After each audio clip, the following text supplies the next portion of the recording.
Good afternoon, Free Enterprise fans, and welcome to an exciting doubleheader between Unforced Errors and the Cockle Shop Quartet this afternoon in the Eblan Elixir League Moonveil Mixer flag set.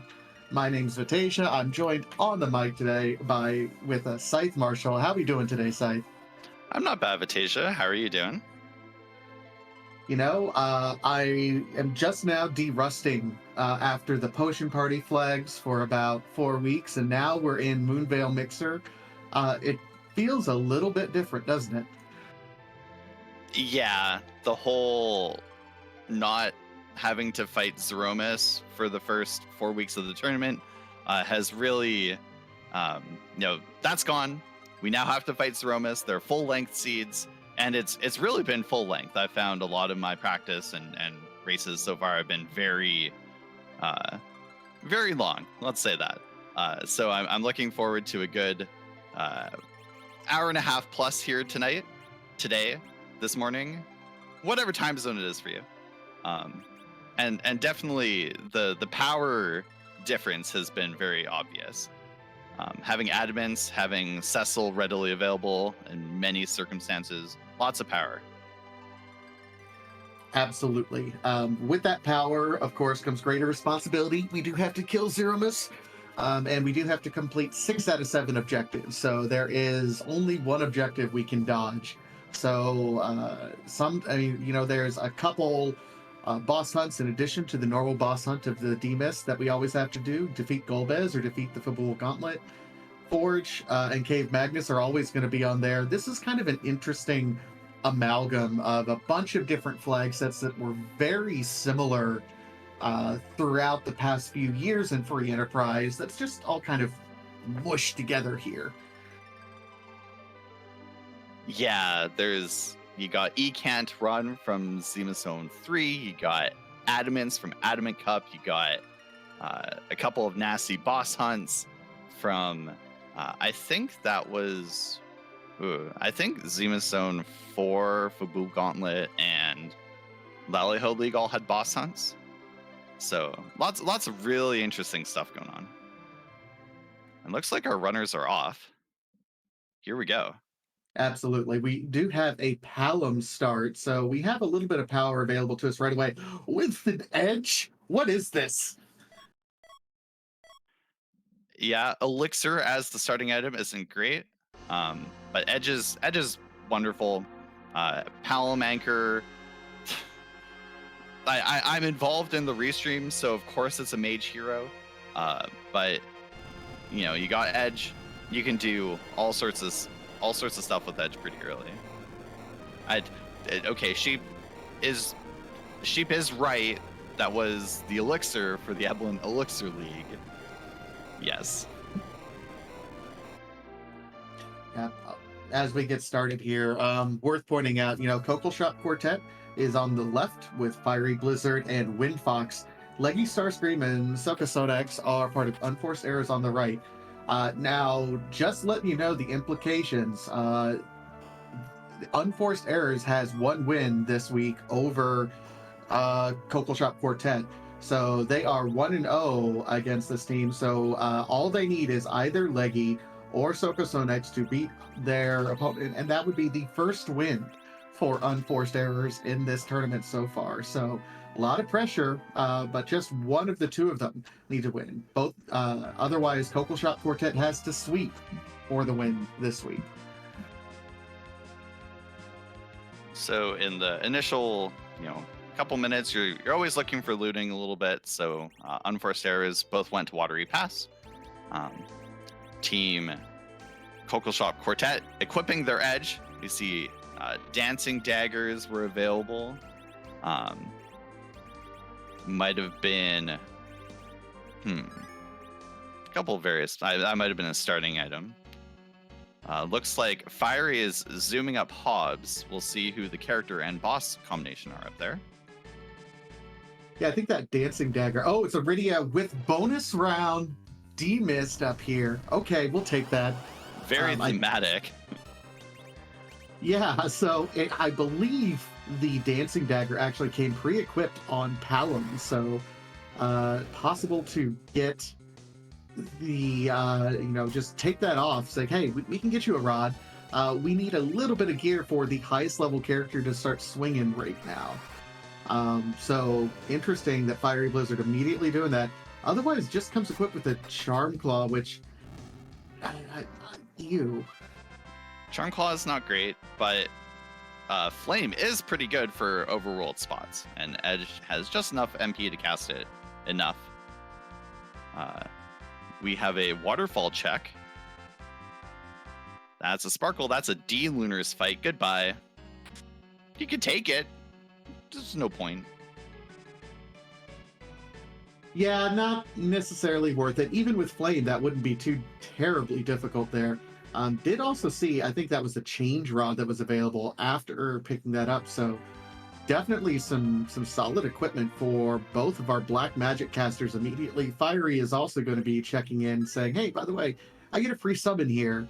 How powerful can my Rydia be right out the gate?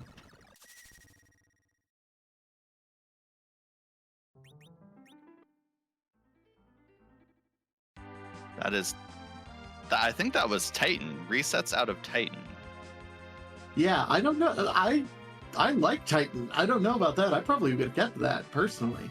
It's not bad. It is somewhat slow, costs MP, and it's not Sylph. This party does not yet have a real white mage, and Sylph is pretty good. Oh, Fiery just purchased a Sylph. Whatever. I think I actually saw Windfox picking up a self in Eblan Castle right now, by the way.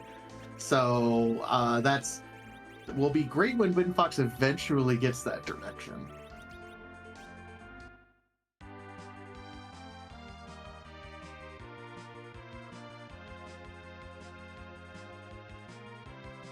Oh, and Sheep Launcher, one of our trackers, also pointing out that we picked up a Sura as well. So we got the best white mage 66% of the time, right?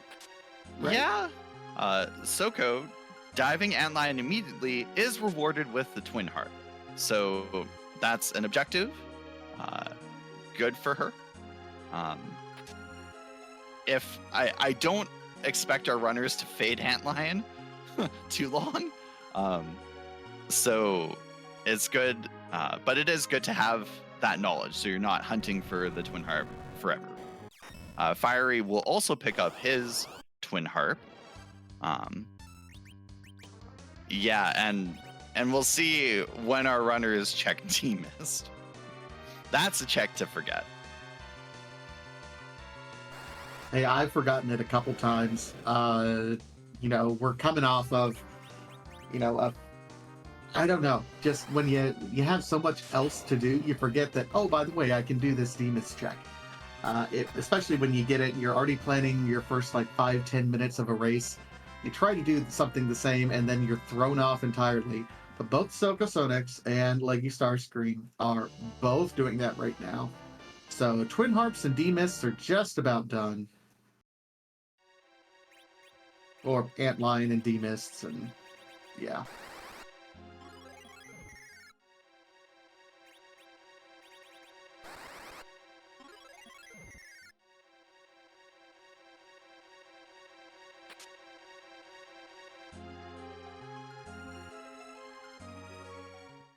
Sheep, I see what you're trying to do, and I will not be singing.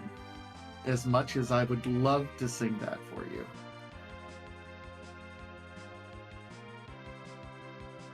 Yeah, I know what you're getting at. I'm not gonna sing it, sorry. Fiery does check the demist free spot right now, and we are greeted with, oh, hello there. Ah, that is nice. That may or may not be our underground access, but we definitely get a character from that.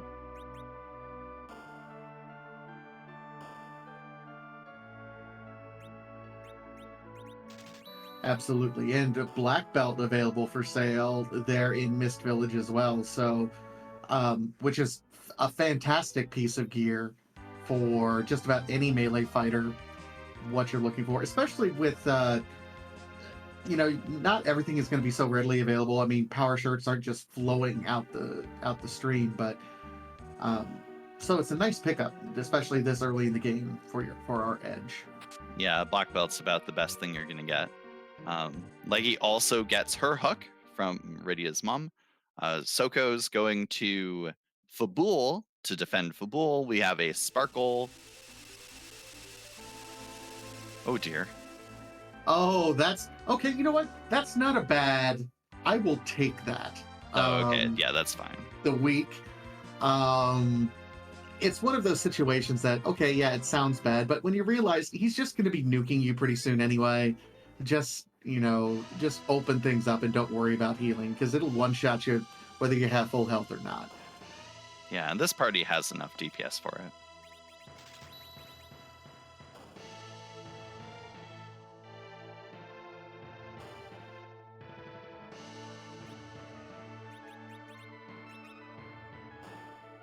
Leggy is making an early play into the hook route, it seems. Says, hey, there's at least another character over there that could really open things up. Oh, hello. So Well, that's okay. The seed is going all sorts of different places right now. So you say you want to go everywhere in the world, right? How about off the world to the moon? Does that count? I think. Hang on, I'm getting. Let me get a word from. Yes, I think technically that does count. I'm hearing. Okay. I guess that. Uh oh. Hey, okay. Hey, Sylph.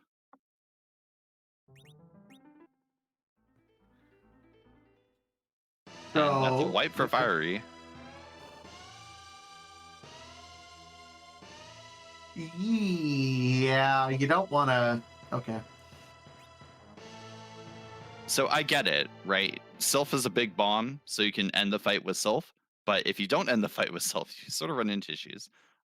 Leggy finds heroin robes in the Cave Eblan shop, and I think Leviathan and Hourglasses. Is that right? Is that what I saw? That was Leviathan and Hourglasses, so you get to power up your Rydia. Looks like there's a Lilith Rod there as well, so your children are already pretty powered up as is with all the gear that we found. And oh, by the way, Hourglasses can really help accelerate a lot of levels. Just being able to open these trap chests and do those.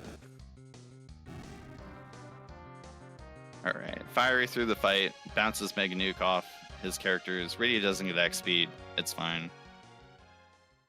Soko went to the moon. Is checking the Lunar Dais character. We'll see who she finds.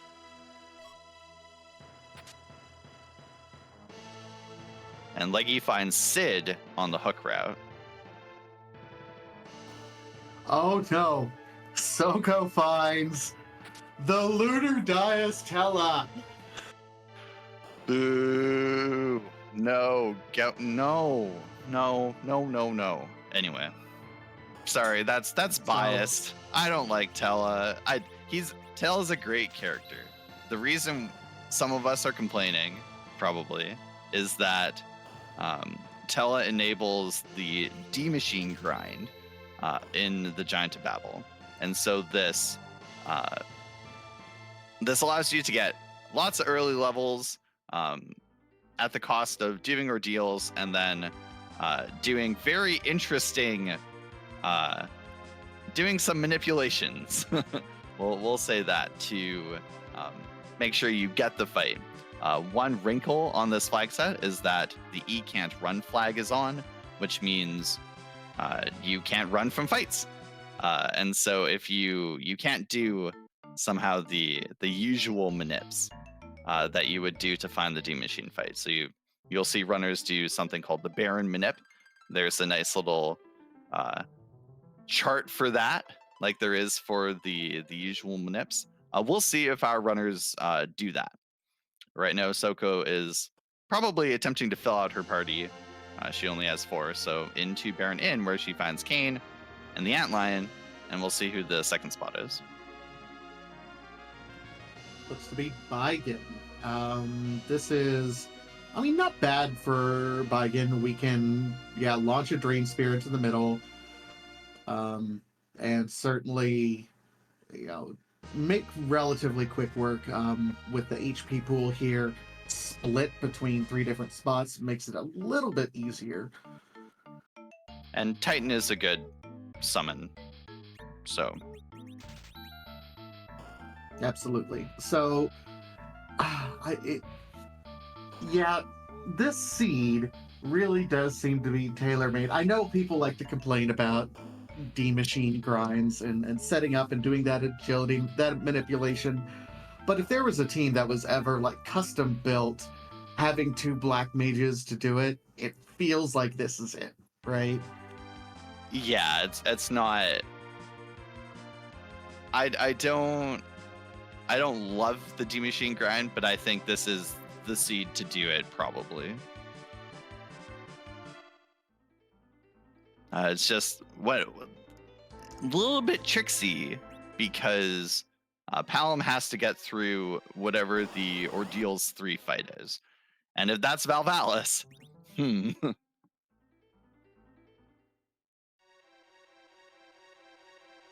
Power shirt from Leggy from the Cave Eblan Staleman chest. That's kind of nice. Yeah, I mean, absolutely. Either our Edge or Arcane will be fantastic for that. Probably is going to dodge that on the Sid because he can do other stuff. Baron Inn was only a Cat Claw and Kane, so oh well.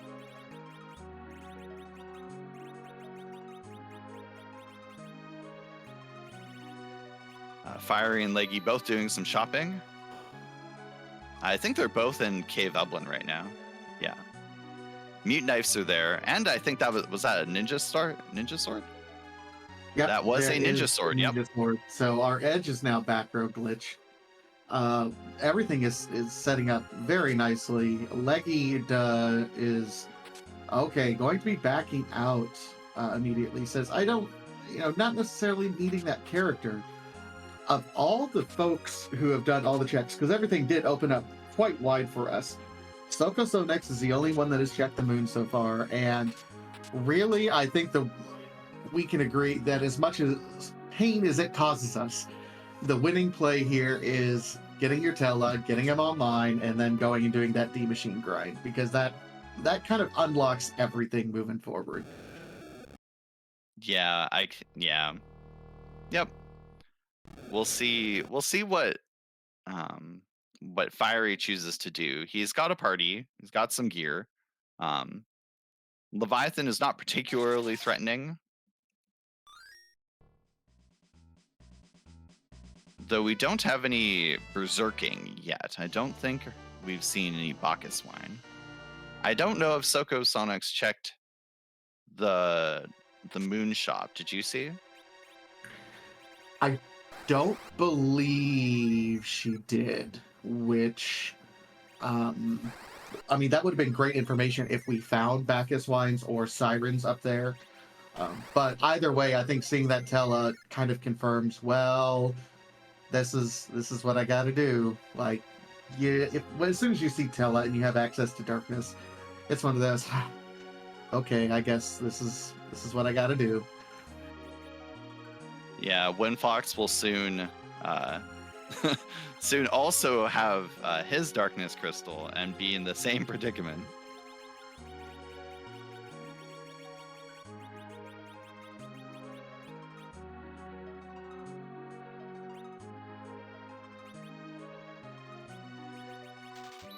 Uh-oh, we have some form of vanilla on screen.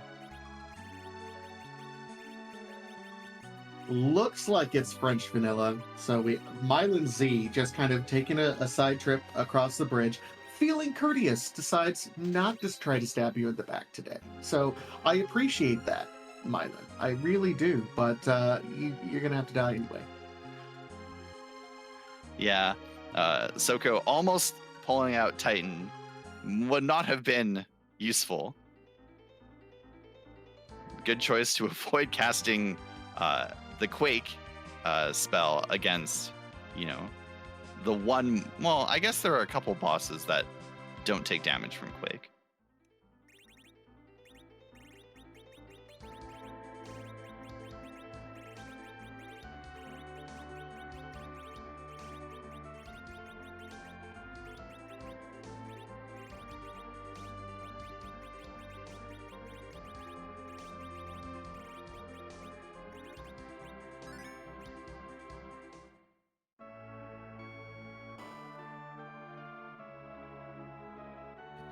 Okay, back attack guards. This would have been more dangerous in Potion Party, I think. The nice thing about the guards is that they're now, in the Potion Party, they had the boss bit turned on, which meant they were immune to things like mute and stop and all the other things that made this a much scarier fight than it would normally do. Now they're back to being just regular enemies, and they can be stopped and muted and manipulated and everything, and this becomes a much more tolerable fight right here. Yeah, we the flag is be no free that was on in Potion Party. So presumably if that's not on, these are free bosses, and well, yeah.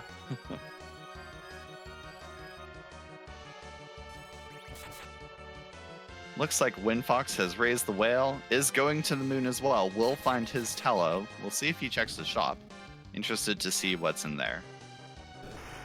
Yeah, if there's something there that's significant, it could make... And yeah, that's the first check that Windfox is doing. So we'll see. If this ends up being something that can really help out the seed as a whole, I don't know what we could be looking at here, but... Oh, okay, well, yeah, Bacchus wines, that'll do.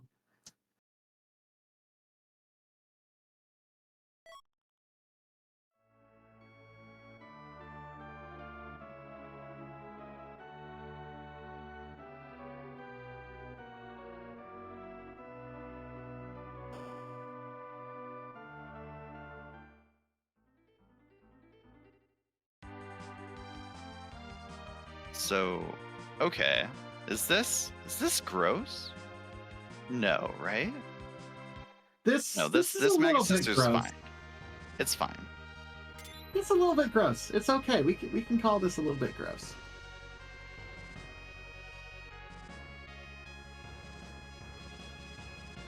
Yeah, it's kind of gross. Oh, yeah. Yep.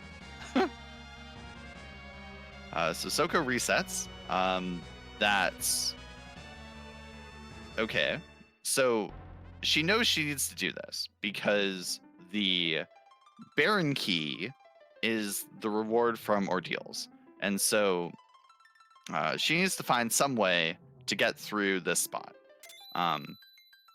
It's not clear what she could do. I think the Dancing Dagger maybe is the right play, but you have to target the...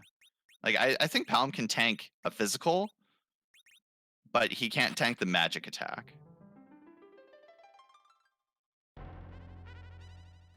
Yeah, the magic is quite high here.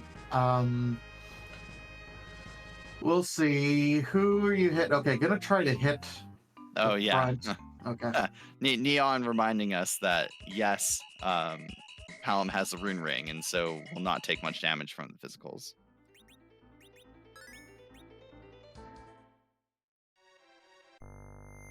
Yeah, very, very good play.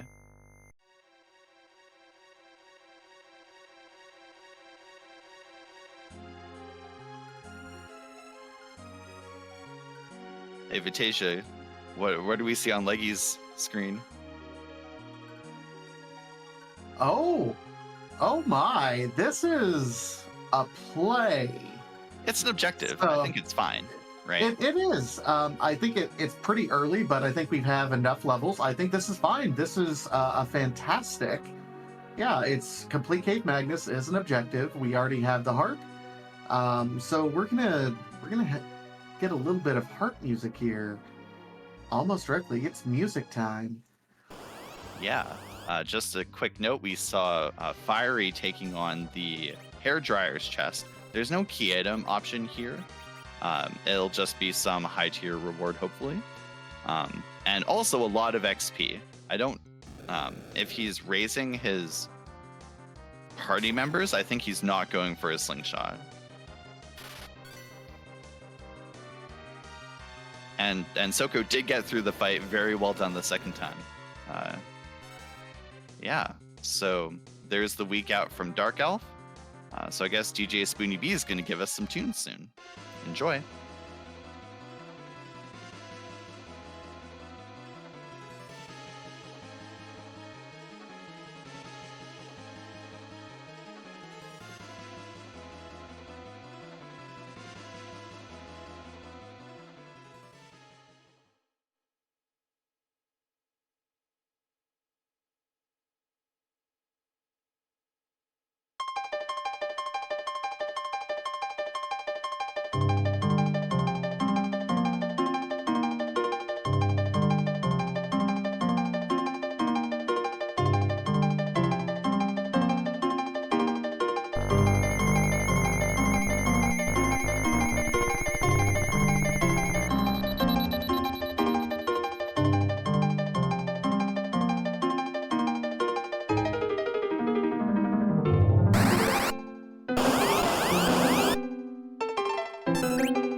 Oh my! So we had a lot happen there, there for a while. But GG's Leggy getting through, Leggy fighting Leg, and absolutely getting through that. Fantastic. Took a couple glares, but that's A-okay. Yeah, And is not having awarded- any ice gear is kind of unfortunate, but yeah, and we're seeing on Soko's screen the second instance of Be No Free not being on, sort of messing with our runners' heads. So we spent 4 weeks playing Potion Party, which had no free bosses, but now in the Moonveil Mixer flag set, we have free bosses. So when DKC tells you you must not fight now, you must not fight. Resets out. we'll see if she goes straight back in. Yes, she will. Okay. I mean, you can fight the spot like you would normally and defeat, clear out the HP, and that's perfectly fine. But most of the time, like as long as you can just survive 3 hits, that's usually the way you want to go. Yeah, yeah. So Leggy picking up the reward out of Cave Magnus gets our first objective on the board, objective number 4. Apparently no, I missed the key item, but I don't see anything on her tracker, so I'm going to assume that was nothing. Sheep says a Masamune. Okay. Oh, that's nice. That's nice. I mean, yeah, we need to take a look at that anyway, for, or it's something nice to have for Edge anyway, since we have that. Wind Fox just now turning in and finding the hook here from Rydia's mother, while Fiery went up to the moon, got, I don't know, it was just a dragon whip, I believe, from the hairdryer's chest, but is the highest level of anyone right now. It has Palom, Quake Kid fully online. So it is in a very, very good spot. This is going to be a significantly faster, spot, closet than anyone else has had, because it's just Quake them through. Yep. It should even get Quake off before anything else. Yep, exactly. Quick fight.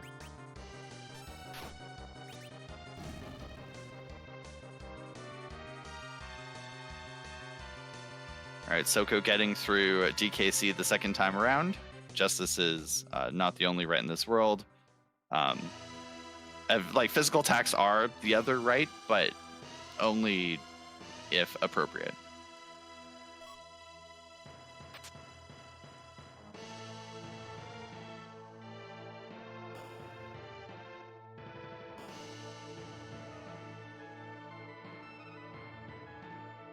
All right, so Leggy getting the bad news right now that, oh, by the way, the objective that you've had access to from the beginning of the game is the Darkness Crystal. Does that, tell me, Scythe, does that change how you approach the rest of this seed? Like, you've avoided, Fabul, maybe trying to loop everything in together, maybe you don't want your access to be in Fabul, whatever it ends up being. Now you end up finding the Darkness Crystal there, and you end up finding Tella up on the Lunar dais. And or you have a good idea that everyone else has probably already done this, especially my opponent. So they all already have access to probably a Tella, probably already unlocking him. Does that change the math at all in terms of what you do next, or do you chase it? So I this is a situation where I would be like, yep, par for the course for me. I tend to last location a lot of things. For me, I get the Darkness Crystal. I'm like, okay, I need to go up here, see who the character is. And if I get Tella, I say, well, people probably have already demachined, so I'm going to try to counterplay that. Right? If I think my opponent, like, sometimes you have to metagame your opponent, or at least metagame their sort of relative skill level to you. Like if I'm playing Rybon, then I'm gonna have to metagame a little bit. For Leggy, at this particular instance, I'm not sure what. I think I would probably try to. I have hourglasses. I might dye the moon. Right, this party, except you don't have a white mage. Like, Tella is your white mage. And that makes me feel bad. So I think I might do something like what Fiery did. Take the hairdryer's chest, maybe poke it like a couple chests in the LST, maybe peek the Cave Bahamut spot, just to get, okay, Leggy's buying meat bells. That's the other option. She's going down the LST, fight some warlocks, and get some XP that way. The because warlocks you need are XP at this point. Great opportunity. Yeah. I mean, you really do.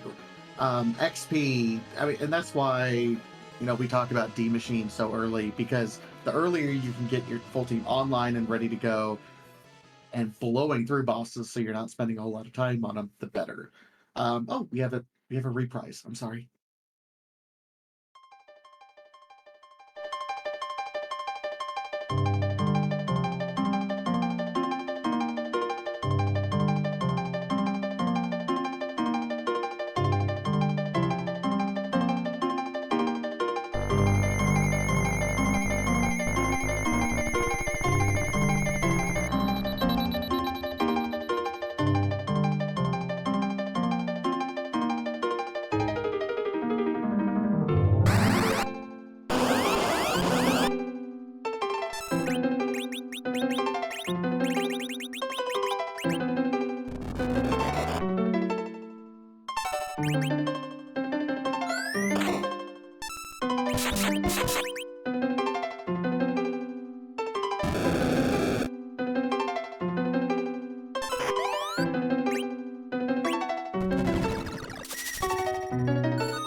So yeah, a lot more just happened in our break.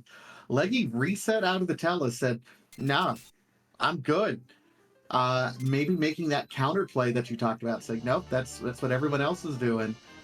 Fiery just got through, and Soko Sonex also got through. Just found the Luca key in Baron Castle.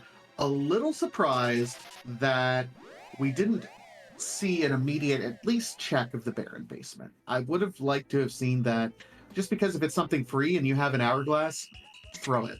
Like that's the best thing that could happen, because then it's something that other people might avoid at that point. That's true.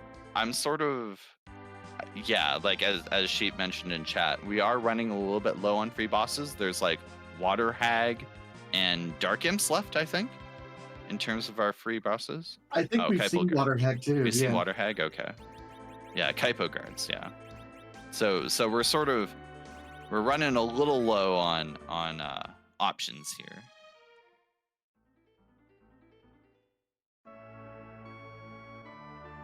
And also, I kind of wonder if Leggy is resetting back to the blue planet to do ordeals and then go back up to the moon and take Tella and dive the moon.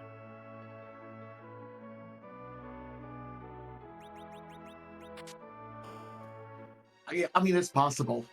There's a lot of different things going on right now. This is a very close race among all of our runners.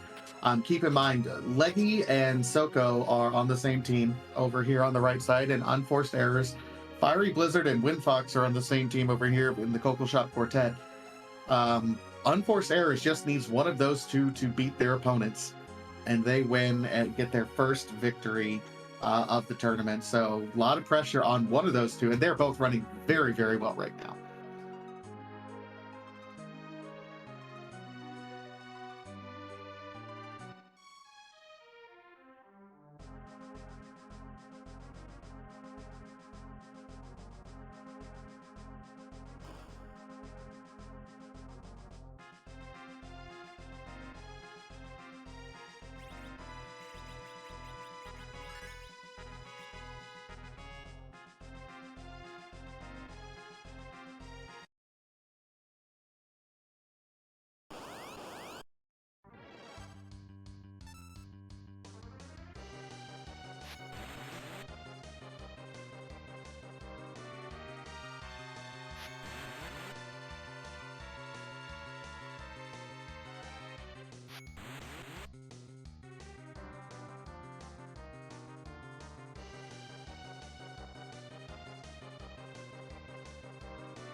How about that Tela Ice 3 for 3.7k damage on Rubicon?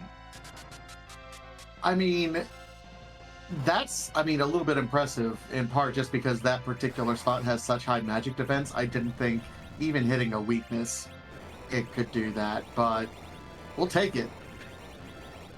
Yeah, Windfox will take it too. That's his objective number 4 complete. We see Fire Ray just finishing the Baron Castle check, Leggy just starting the Baron Castle check, and Soko was diving the hook route. We know it's Leviathan down here. We don't know who the King Queen Eblan spot is. This could be one of the 2 bosses we're looking for.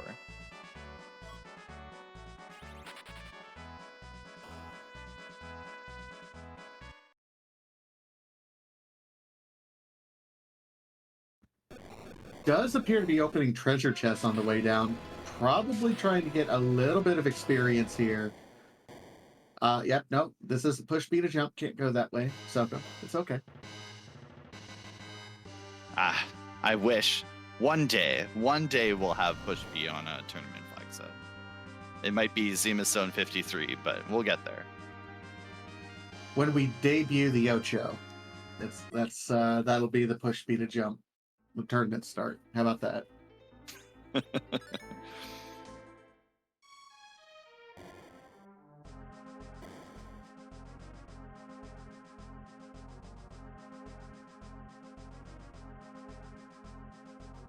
I like this play from Soko because, you know, she realizes, hey, you know, the harpist is going to be there.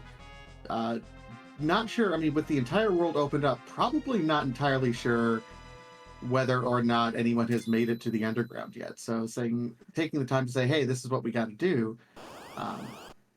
But then opting to what are you doing, Soko? I think this is a King Queen Eblan check. She was checking the boss spot. It wasn't Alt Gauntlet or Golbez, and so she's leaving.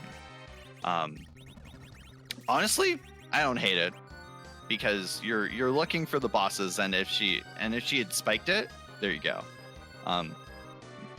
Didn't, but is also okay. I don't think she found the Mad Ogre's chest either. It turns out you can warp off these floors, which is kind of funny, but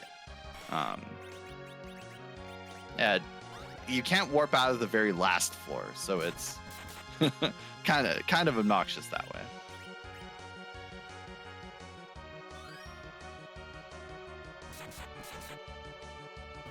She might be looking for the Mad Ogre's chest.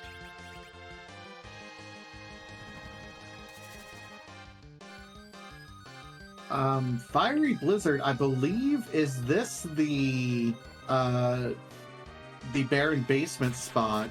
It is. That has the zerked up edge.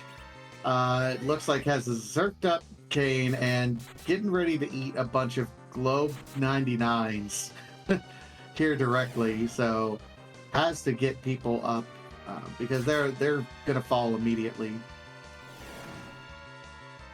Oh, that was a bad target.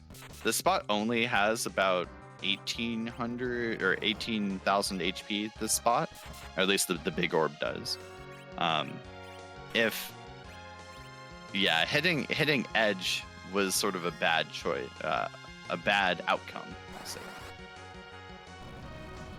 I mean, we haven't seen a bit grind for a while. We're gonna grind on the attackers and defenders for a bit.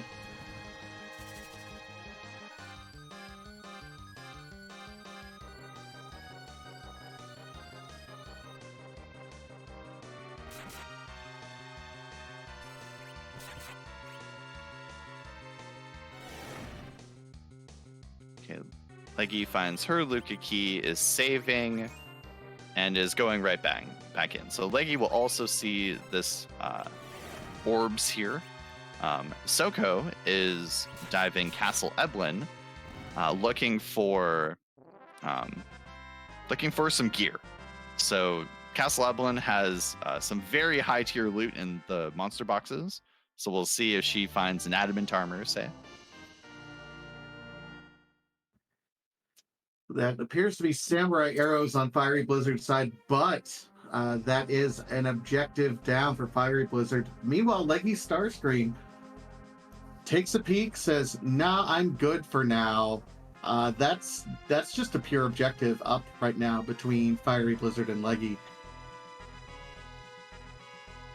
Yeah, she'll come back later, but for now, it's not like if that fight goes sideways, it goes really sideways, and so I don't blame her for saying, "Nah, we'll do it later once I've got a little bit more power."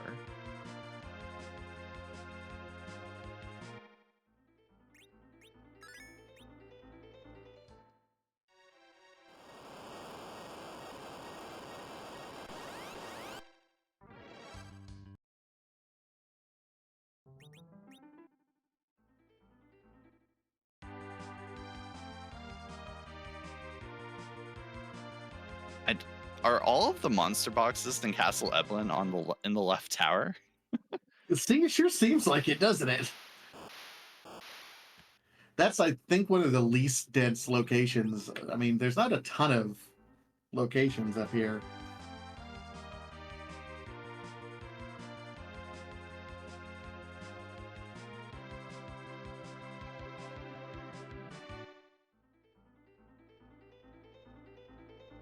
All right, Windfox also making the Baron basement play. He'll find his CPU fight. We'll see if he takes it.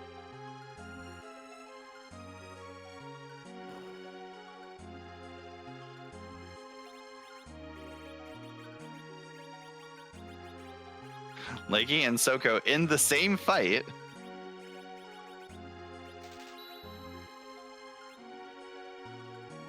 Leggy doing some hourglasses. Fiery Blizzard saying, "Hey, you know what? We're gonna stay at an inn.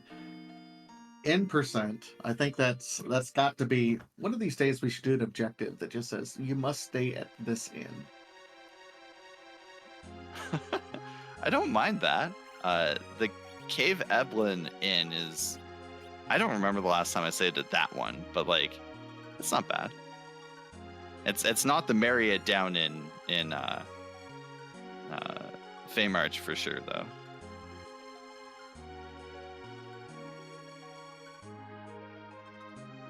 What is the worst in the game, and why is it Mysidia? Is Mysidia the worst, or is it Agart? Agart's pretty bad. Agart is really... Tomra's pretty bad, too.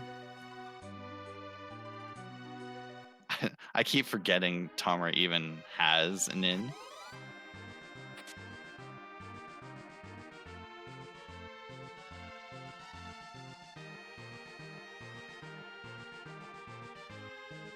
I'm glad we can all discuss this in chat like grown adults. We all have preferences over what's the worst inn, because we all stayed in every single one of them when we were playing the game growing up, because we never stay in them now.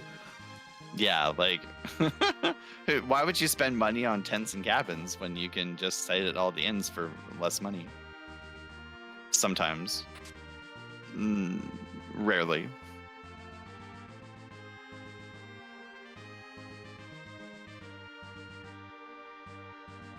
Okay, Windfox in the CPU fight. Cast Titan does not hit the front bits.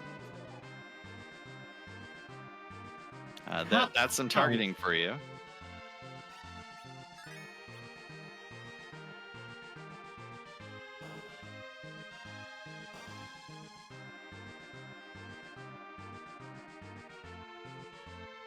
Meanwhile, Fiery heading down the hook route will also check the King Queen Eblan spot, but not before doing the 4 Mad Ogre's chest.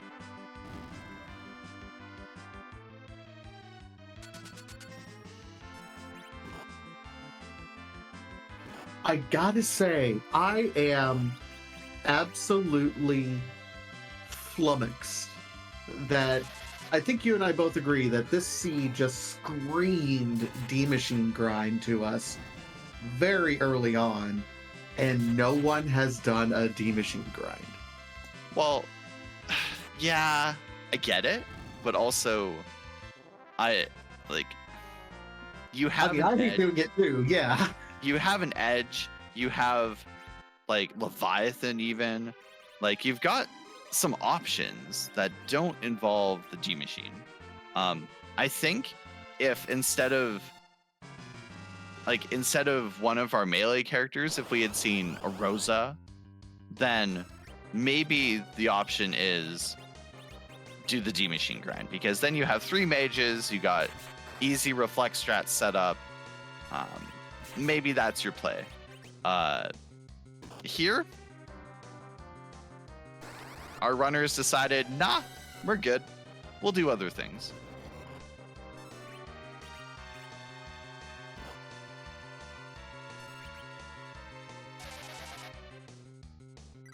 No one has checked Cave Bahamut yet.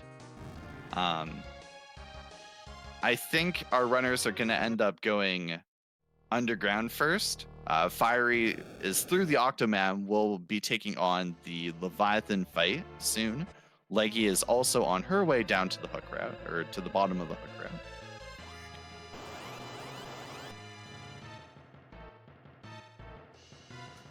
And this is one of those instances where, you know, it's going to be almost 50 minutes before anyone is in the underground. And for most other seeds, like if you're in the underground and you're first going in there at 50 minutes, as a runner, you feel nervous. You feel like you're behind.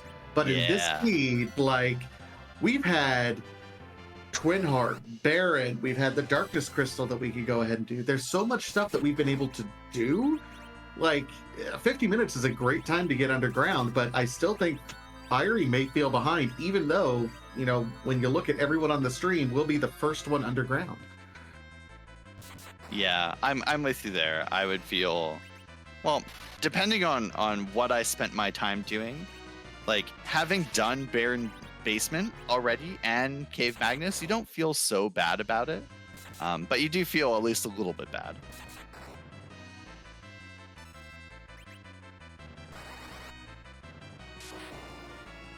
All right, Windfox starting to chuck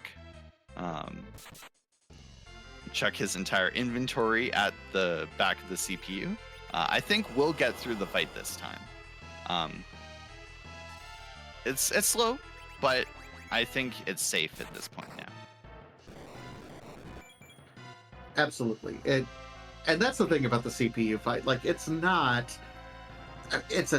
can be tough to set up and kind of like make sure that you're in a good spot, but it's controllable from the onset as long as you don't try to push things too hard. You can push things if you have a strong command of like, hey, I know exactly how much HP I need to do, and I know exactly how much damage that I can deal out with every single turn. But that takes a lot of planning, and that takes a lot of experience. Windfox certainly is under control right now, not playing Fiery. I mean, played it probably as best as I've seen anyone play CPU that spot. Killing extra orbs and just kind of knowing exactly how much damage he needed to do before things fell over.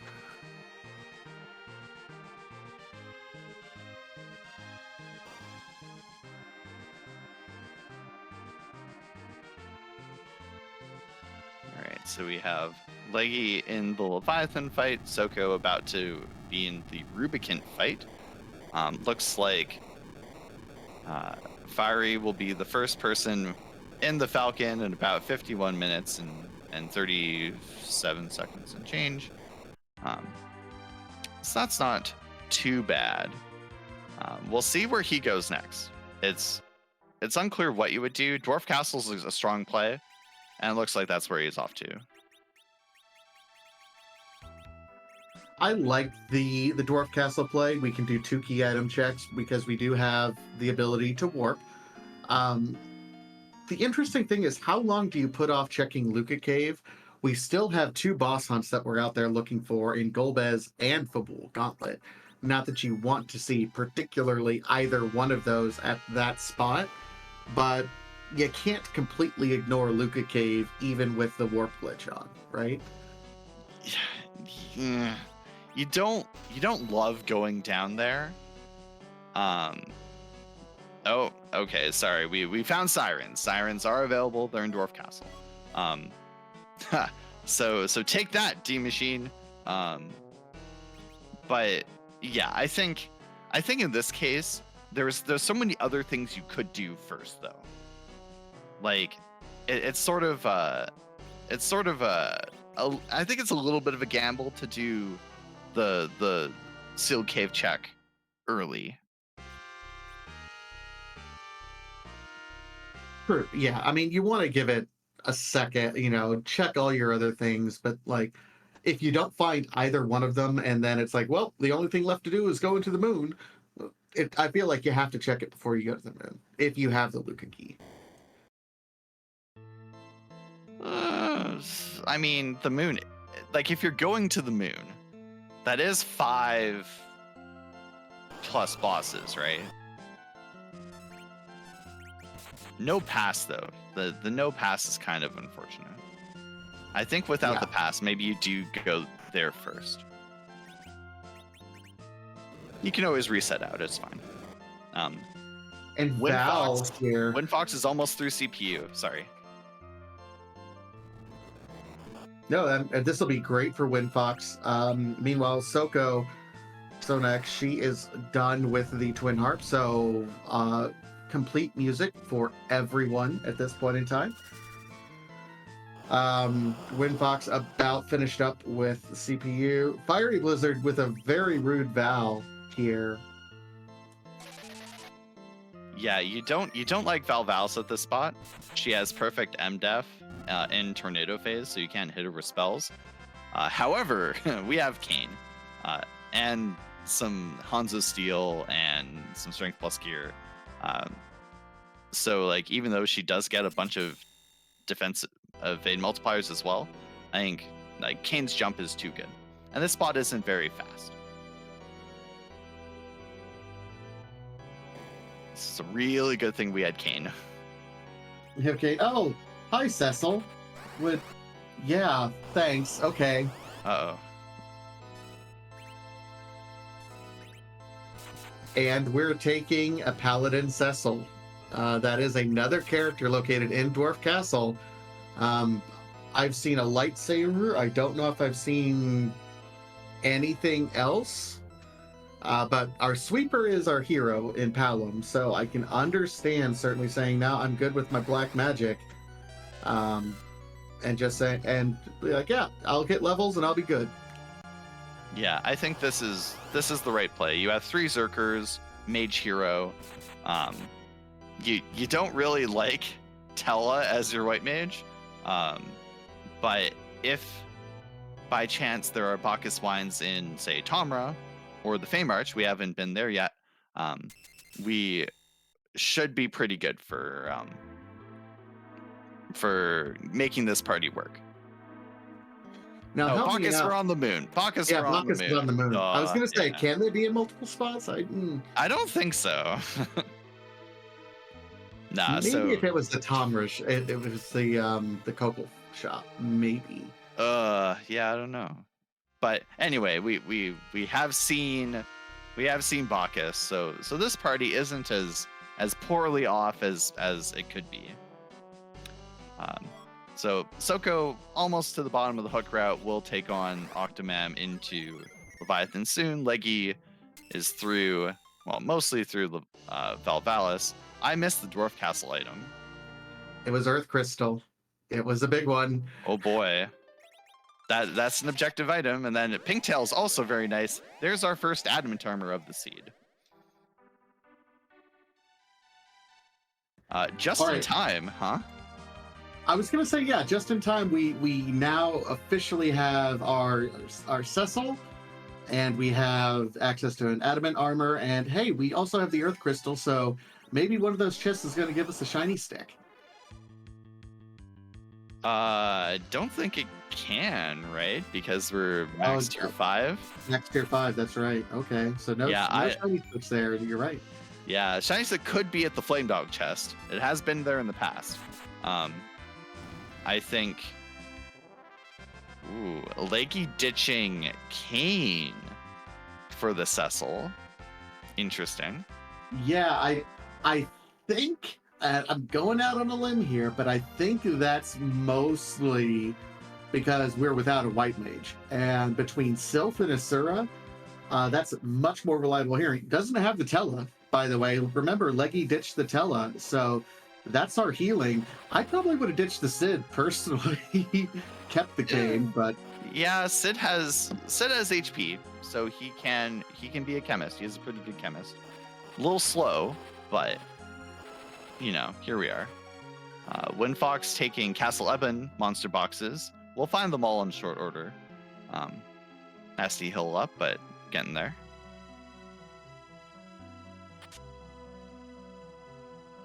well, there's the rat tail, so we want to do the double tail turn in at the same time on Fiery Blizzard side. Certainly capable of it. Checking these bosses, not objectives, but our key item spots. That was Officer Soldier, I think. Yep, because we've seen the guards. That Mom Bomb spot isn't great, but I think you check this item shop for exactly coffins. No coffins.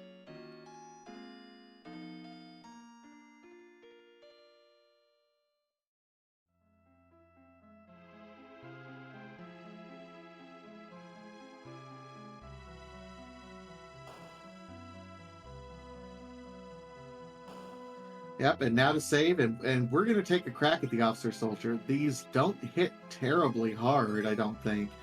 Either way, we should be able to get through at least the soldiers and retreat, so we're not going to get all the experience that we want, but it's another key item check that we can burn through pretty quickly.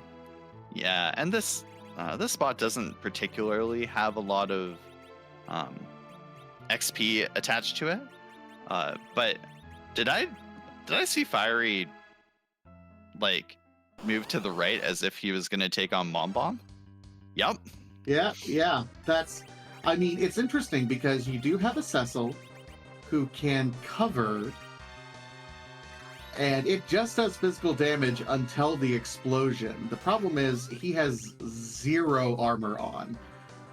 So even with cover strats, it's Cecil's going to fall right over and does. Yeah, the explode at this spot is not particularly. It's a little scary. It's something like 600 plus damage. The physical attacks are apparently also very potent. Edge is strong boy though.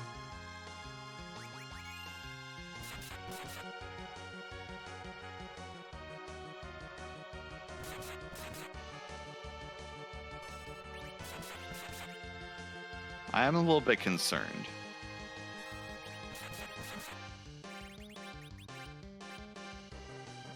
Yeah, I'm a little bit concerned as well. Looks like trying to get a heal up on Palom.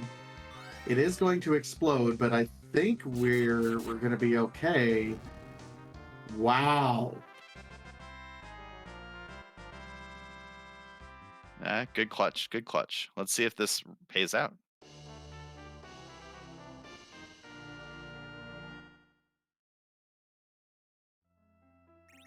I think that's a payout. Yeah, that's worth. That totally has worth. So let's see. Right now, we're at 1, 2, 3, 4, 5, 6, 7, 8 key items for Fiery Blizzard. You are looking for, the objectives that we have no idea what's going on. We don't know where Golbez is. We don't know where the Fabul Gauntlet is. We don't know where either pieces of the Forge are or the Sand Ruby. Now, we have the Earth Crystal. I think it makes the most sense to just do that one because it's an objective and it also has a key item, so you might as well just get it done and hope that it leads to a chain. After that, though, I don't know. I mean, we have a lot that is still open and available to us. Yeah, I'm not sure there are. Oh, here's this. Oh, the YOLO stone did not go through for Fiery. So I think I don't mind the Zot play because it is 2 boss checks, and it's the objective. I think you just have to do the objective. Yeah. If it weren't an objective, there's a question, but because it is an objective, I think you just do it, and then probably Moon. because I there's no reason to go to Keel's tower right now. Oh, well, Except we just, hey, commentator's blessing. I don't know if that's a blessing or a curse, because Keel's tower, you normally don't want to do lower Babel without, if you already know the boss up there, if you peeked it, and then like, okay, you could go do the tower key, but it's slow. So it's, I don't know. So here's what I do if I'm Fiery. And honestly, this is probably the setup that I would most like. I don't know if I would even be doing Sheila right now because I don't have the pan. Honestly, what I'd probably do, I'd go do tower and save scum outside. And I'm opening those trapped treasure chests, by the way, in the tower because I still want a shiny stick for my Cecil because that changes the game. And if you can get that shiny stick on Cecil from one of those trap chests, you certainly save it while you're up there and then walk it out. If you don't, and then the objectives are not there, then you can just kind of reset out. Although you have to turn in the tower key, so you can't really reset out. Yeah, I think Lakey is doing the thing. She's gonna try and find a nice shiny stick for Cecil. T Wildish lower Babel chests don't have a huge tier 8 percentage, but it's not nothing. There's a chance. You could just spike one. It's easy.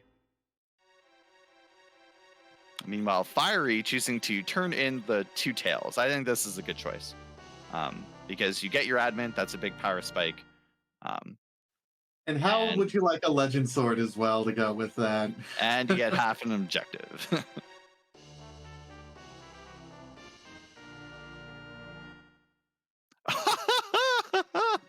She found one. Hold it! Hold it! That's silly, but you know what? It works, right?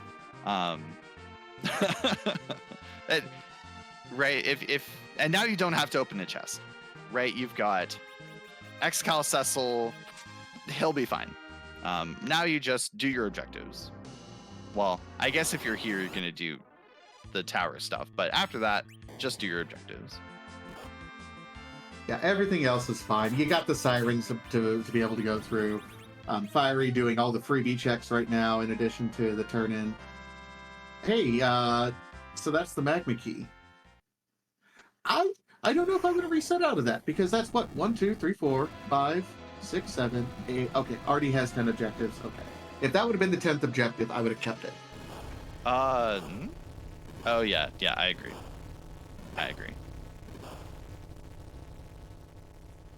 No, we don't do the meme on this commentary team, right, Vitasia? No memes. Yeah, this is a no meme zone. We absolutely do not meme at all whatsoever. That's right. Yep. So Soko is doing a little bit of a siren grind. I don't mind this. This party benefits from levels. She's going to be a little bit disappointed that she did not do Dwarf Castle first. But from her perspective, getting the kids some XP and getting the Zerkers some XP, like, this isn't a bad play.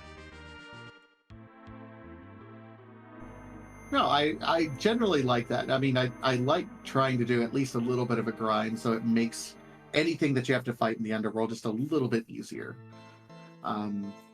Fiery Blizzard, meanwhile, is immediately going to do Tower of Zot. Just finds I think that was a silver apple, ag apple. Meanwhile, the Surga at the top of tower is a little bit nasty.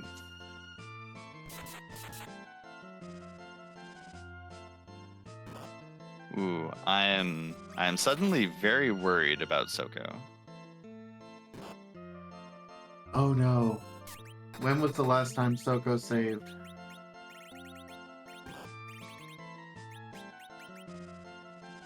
Okay, I don't think it matters.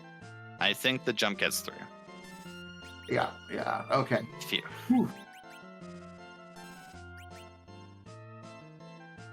So fun fact, When you charm a yellow dragon, bad things happen.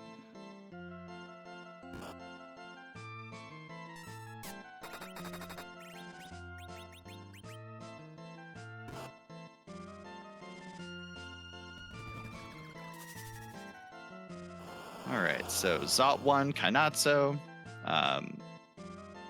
Should be too hard for Fiery's team at this point. Windfox going back saves, is about to take on the Leviathan. I think I prefer the Thunderclaw here, but it'll do a lot of damage anyway. Soko continuing to grind. And Leggy gets through the Assure wow. Wow. Ooh, the Adamant. And here's the thing. I think Leggy is going to do the Fiery Blizzard turn-ins with the Rat Tail and the Pink Tail before Fiery goes up tower to do either one of those turn-ins. I think that's big for Leggy.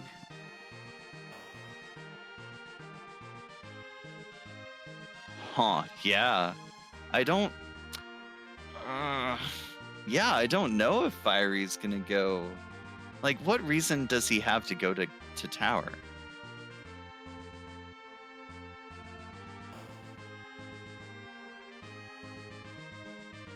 Huh. Well, I guess we'll find out shortly. Yeah, I mean, this is going to be an interesting choice. I can absolutely see, hey, if you have the pass already and you're looking at it going, hey, I have half of my forge, I'm looking for one of 2 key items or 2 different bosses, and you got a bunch of opportunities up on the moon and realistically the levels to be able to attack that. I think Fiery's going to make a moon play, or at least that seems to be what the smart play would be. I mean, it is certainly a play you can justify. It is very justifiable.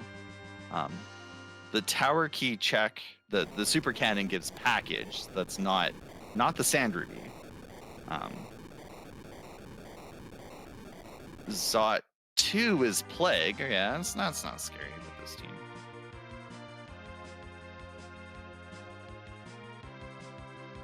Yeah, worth pointing out, Sheep Launcher, thank you on the tracking. Replaces Tella with Porum. Says, I want a white mage. Please and thank you. Porum is certainly a white mage. Uni, by the way, Judge Joe, if you're watching.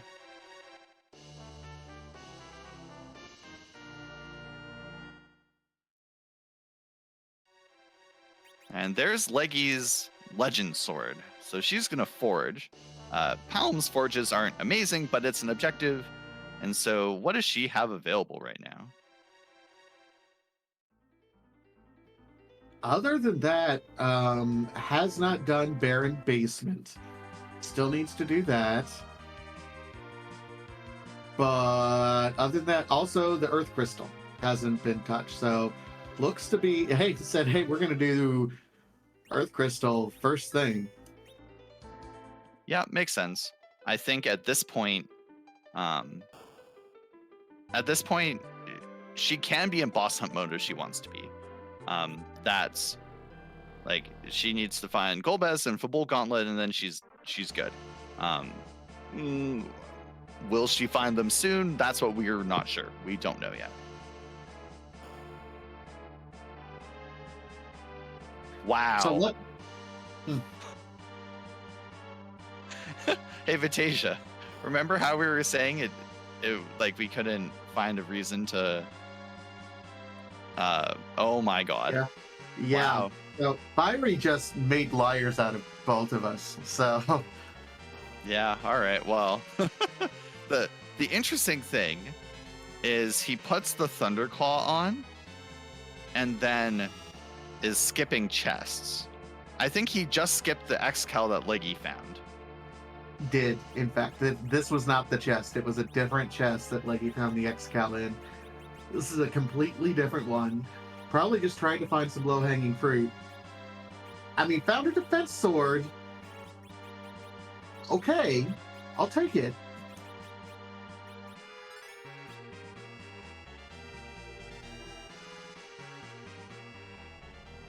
All right, Windfox Pitfalls has got underground. Soko took the Cecil, ditched Rydia for Cecil.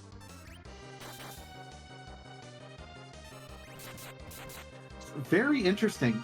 You know, Cecil is one of those characters, when you see him, if it's still early and you haven't grinded, it's an easy decision to take, but who do you get rid of? And it's really been interesting to see different runners have different opinions about who you ditch at that point. A couple folks have said Rydia. Some people have said, you know, other characters. Sid has been gotten rid of. Kane has been gotten rid of.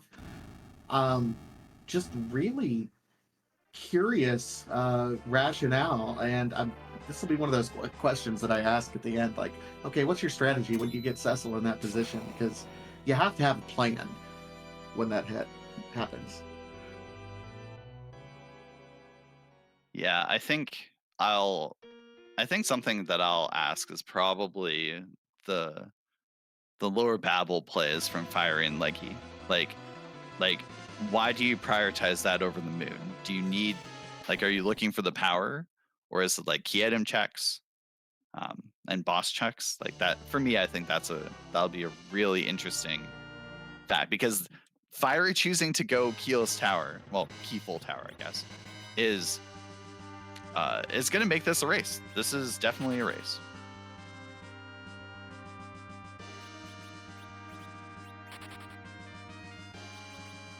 So here's the other question that I think we need to be asking ourselves. So we have, you know, all of the moon boss locations that we could possibly have, and I think we can all agree, fighting the Fabul Gauntlet at any one of those locations would be absolutely horrible, and you don't necessarily want to see it as a runner.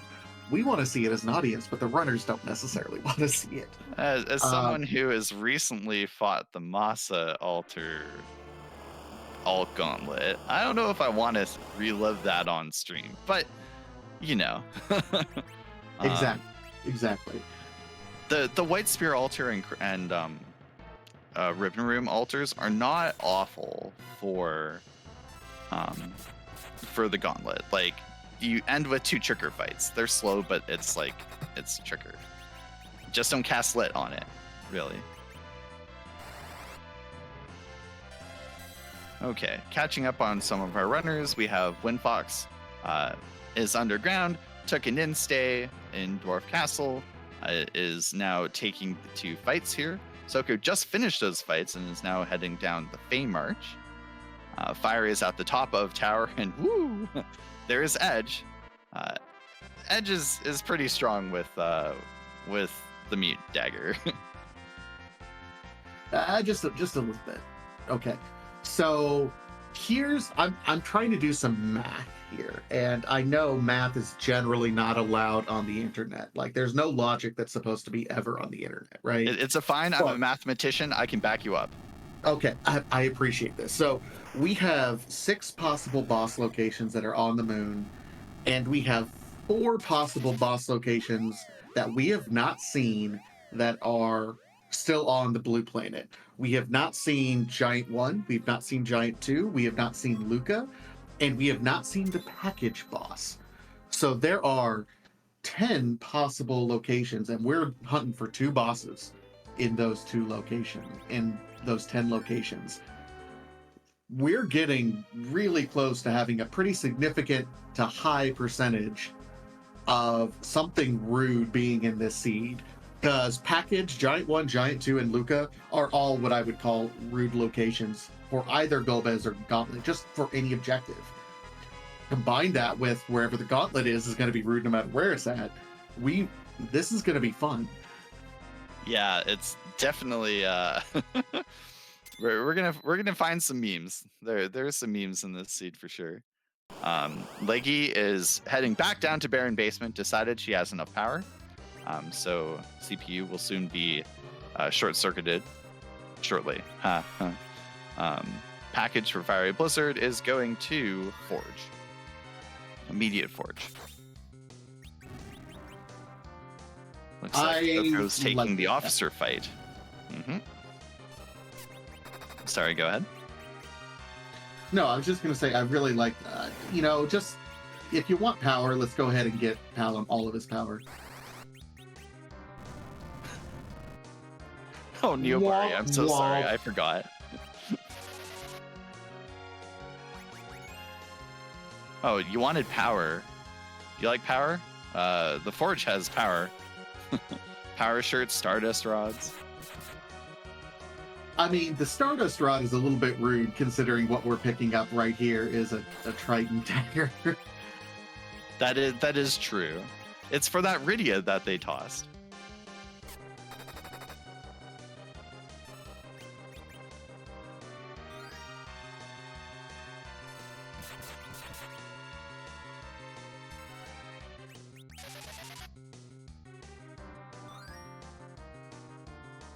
All right, Soko is through the officer fight, gets her tower key.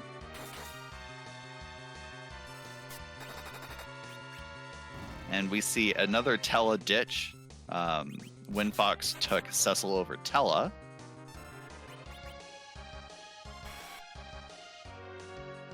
And here's the moon play. All right, here we go. Strap in, folks. Fiery Blizzard's gonna dive the moon. Looks like going to be picking up some more of those delicious Bacchus wines here, which, given this party, we have, you know, a defense sword Cecil is not bad. It's Kane's best weapon. It's Cecil's, like, tied for third best weapon or so. Yeah, I don't know. It's not something you go out of your way for, but it'll do in a pinch. The Bacchus wine is the real want here. All right, Leggy is through Baron basement, walking out. Soko is, well, deciding to heal before going into tower. Windfox just finishing up Dwarf Castle. And she in chat mentioning that Fiery electing not to check Sealed Cave like we were thinking maybe one would. I think it is worth pointing out, like, how many key items do you have? Do you know where the key items are? How many more key item checks do you have? Pretty sure all of the key item checks left for Fiery Blizzard are on the moon, and so you know you're gonna find things. Yeah, but you're also in a position where, from my perspective, I'm saying, okay, I have to do 3 of these key item check. I have to do 3 of these objectives. 2 of them are a boss hunt. I can just face check bosses, and that's why I'm like, okay, I wanted, you know, I would take a minute to check Luca, take a minute and a half, check package. I think if you do find either Gomez or the Gauntlet at either one of those locations, it puts you in a very, very good spot. Because it's such a high, you know, relatively high percentage to find one of those 2 in one of those 2 locations. Interesting. I'd have to run the numbers on it. It is interesting. It's interesting for sure. If you, like, I think you also have to take into account maybe feeling behind, right? It's an hour and 21 in. I don't think I'd feel necessarily behind in this situation, but Fiery and Leggy are tied on objectives right now. And so here we are, right? If you think that you need to make the most efficient plays possible, maybe this is what you're doing. K. Bahamut did not pay out, though.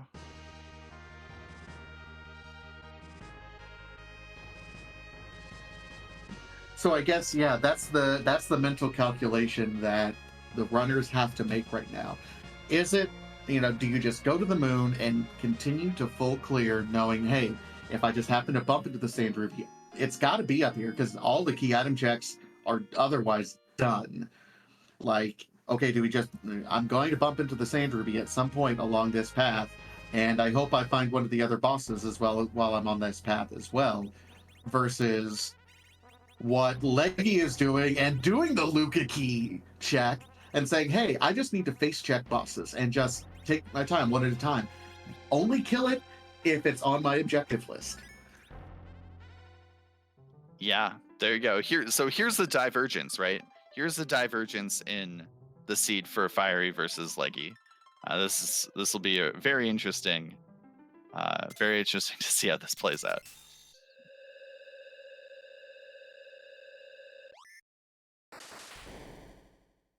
I guess while we're gearing up for perhaps the climax of that race, we should note that it is Fiery versus Leggy on the top, Windfox versus Soko on the bottom. Fiery and Windfox are for Team Cocoa Shop Quartet. Leggy and Soko are for Team Unforced Errors. These are the decisive races for this week's match. And then, actually, let's okay. Fiery, who do we got here? Oh, that was Elements and said, no, we're resetting out. We're done. Yeah. Okay, fair. only face checking. Leggy only finds Mylan and is doing a second reset because did the wrong save. Yeah, I know that feeling. Yeah, that was only Mylon and friends, so not what she was looking for.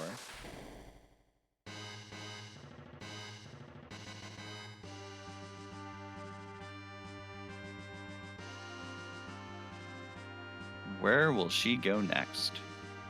To the moon. To the moon. Not checking package. Ooh. Actually, okay. I said that my feed is a little bit behind due to technical errors on my end, but I thought, oh, is she gonna go giant? The super hard read giant play, but no. Now is checking Cave Bahamut. Yeah, it'll be interesting if you just check it, or it is in a saving position right now and is going to immediately reset out. I'm really interested to see that. Is saving. She will gain about 30 to 45 seconds on fire if she just resets out of the fight.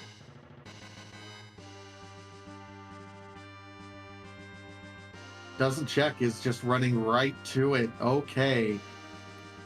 This is and then resets. Okay.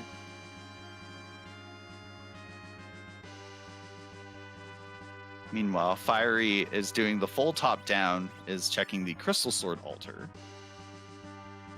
We'll see what's up here. Okay, so Fiery Blizzard, there's Dark Elf, and does reset out of that one.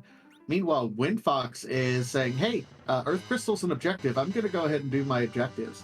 So we'll be up another spot, although Soko is on this Asura's location. Seems to be at least trying to set up, this is not a terribly punchy spot right now, so just a matter of getting through it. I think the problem is, how's the healing? Oh, okay, set up with walls. Perfect.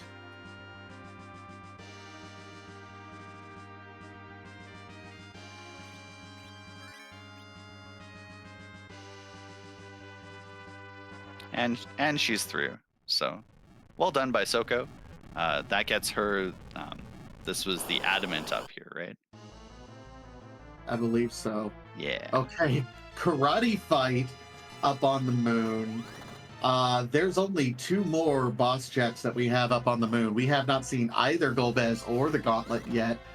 And there's 3 spots left on the Earth that we haven't seen. Package, Giant 1, Giant 2.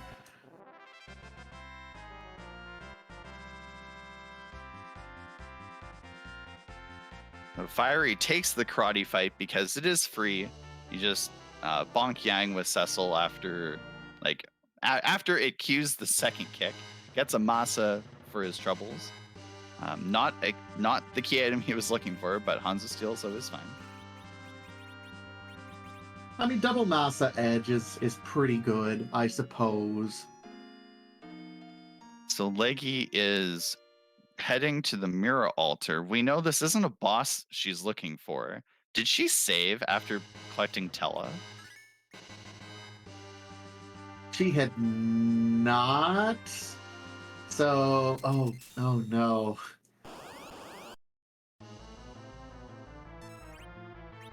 All right, so committing to do this. Bahamut is in the ribbon room, which tells us that both boss objectives are not on the moon. At least one boss objective is either package, giant 1, giant 2. That's gross. Oh dear. That being said, Fiery Blizzard ended up passing on doing these bosses. So if Leggy finds the Sand Ruby at this exact location, and then one of the two bosses is at the Masa altar, again, swing back, Leggy, advantage. All right, Elman's down for Leggy. Windfox is in the Zot 2 fight. Bahamut's going to go down pretty quickly. Masa hitting for 4k. Leggy did not find a key item.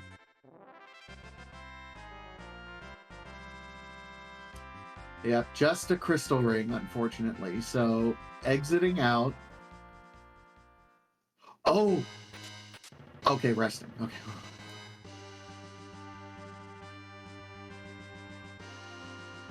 The pan and the spoon from the ribbon room. Okay. No. What does Fiery do? Sheila was spending some quality time with Bahamut up in the ribbon room. I don't know about that. Oh business. no. Oh no. No.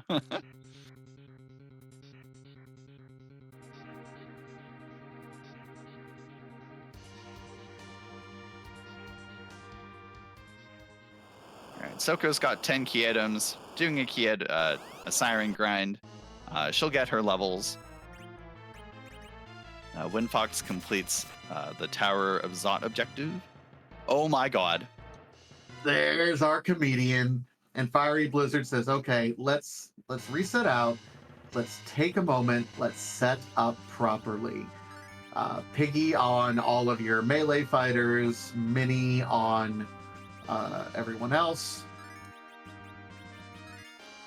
I realistically think that you just Piggy everyone, save this. You don't need to menu, just get a veil up.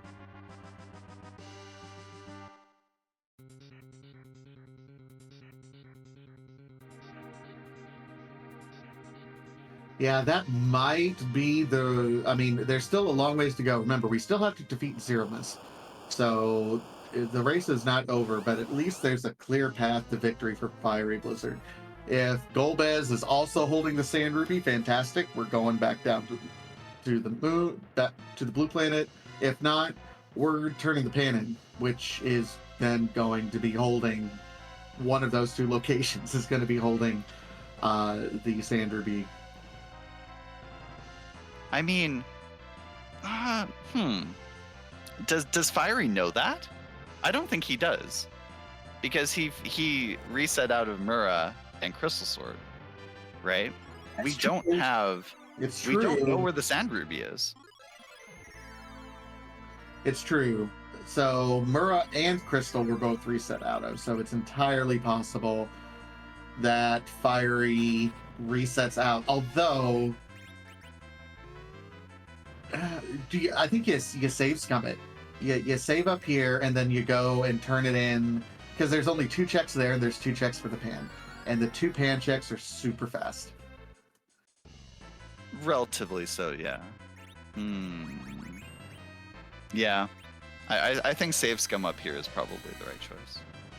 Leggy is through. The karate fight gets her second Masa, I think. Fiery has at least 1 wall up. Probably has 2 walls up. Yeah. All right. So Fiery is through the fight. Just needs to wait until about 37k damage, and then tap Golbez for anything really. Trying to get the white mage up, because right now, when you're looking at it, you're like, you want to get Horum as many levels as you can. we got to fight Golbez, and Porum has an atrocious HP pool, even under the best of circumstances. So, getting as much experience into your white mage as you can to try to survive an unnerfed Big Bang is really what you got to do. Unfortunately, Golbez it has that fantastic board face AI. Just anytime Porum's up, it's like, nope, smack. Yeah, Fiery repeating Golbez is why at board face, I guess, on this one.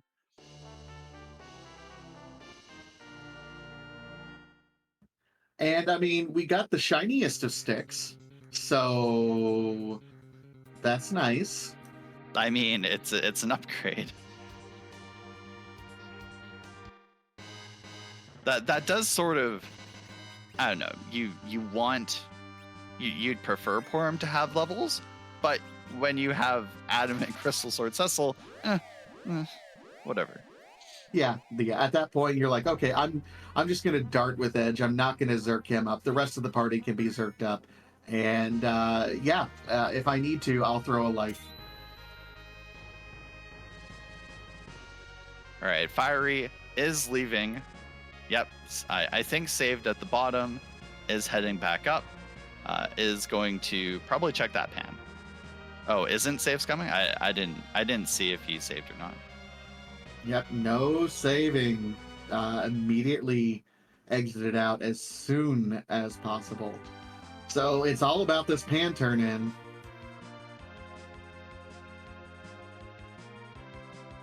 All right, Soko heading back for Baron Basement, knows she needs to do this. It's an objective. Windfox taking the officer fight and the Fey March will be rewarded with the tower keys, so maybe he'll be encouraged to do Lower Babel as well. And Leggy's checking the Masa altar, so she'll find Golbez.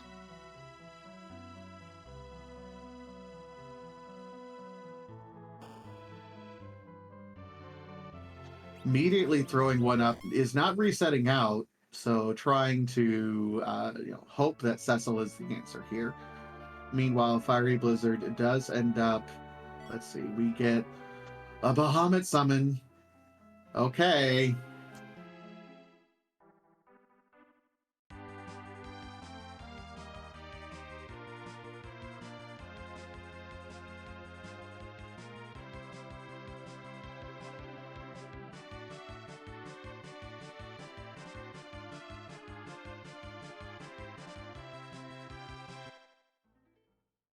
All right, Soko's fight's gone a little bit sideways right now. Globe 199 came out, but yeah, a little bit scary here. Opts to reset out. Okay. All right. Fiery finding. Oh, Sheila one turn in. Has to do that. Oh no. It's at the Crystal Sword altar. It is not, yeah, because we've done absolutely everything else, huh? Yep. Wow. That's a reset. Resetting back to...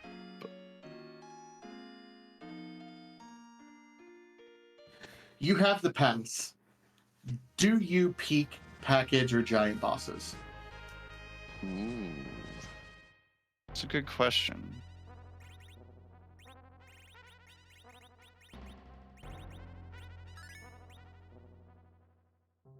Fiery says no. It's like, nah, I'm good.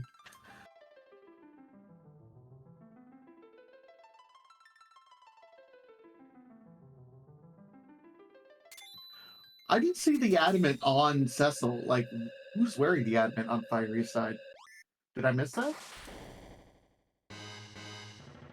It might have been Edge.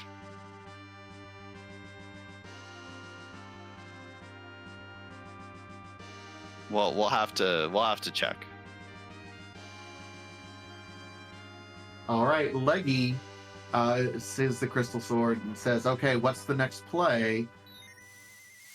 This is entirely too close. We know this is the wrong play on Fiery Blizzard's side. This Elements fight is going to melt, relatively speaking.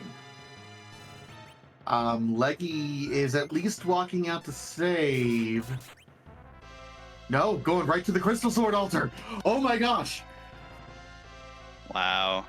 Wow. Now, okay. What do you... So, I guess it's really interesting because Fiery knows that it's the Sand Ruby up here now. Like, once he gets this zonk, he knows. And so... I guess you just walk down. You have no choice, right? Leggy has to walk down because she doesn't have the pass. Fiery, no, yeah. you would exit out if you were going to Zeromus. But I guess I guess I'm trying to decide, like, do you chase a different objective? Or do you just fight the Crystal Sword altar? I guess you just do it, right? It's faster.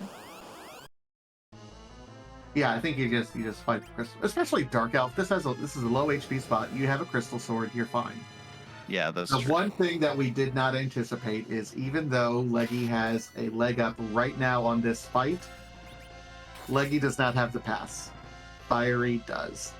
If they have to turn the Sand Ruby in, they both, like, Leggy has to rewalk the entire Lunar subterranean. Yeah. Fiery will not. Yep, that's what it is. That's what it is. Wow.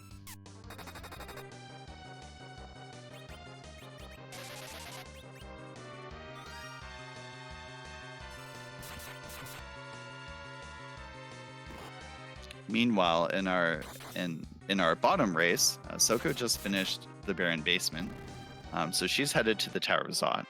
Windfox is in, I think that's Lower Babel. Yep, gets that defense sword. We've seen that one. So he's going to find the half of Forge that he hasn't found yet. And he's already done Zot. So those two, like, our top race, very stressful. Our bottom race, also very close. Because those runners have not gone to the moon yet. And we know they need to. Yeah, we know they need to. Soko has the Forge, just hasn't turned it in yet. But so we'll have 2 more objectives to be able to complete. We know where the Sand Ruby is. We know where Golbez is. So this is really interesting. We know the key is really going to the moon. It would be really interesting to see if either one of the bottom runners end up doing those package or giant checks for the gauntlet, of all things. I mean, it's not fun, but it's doable.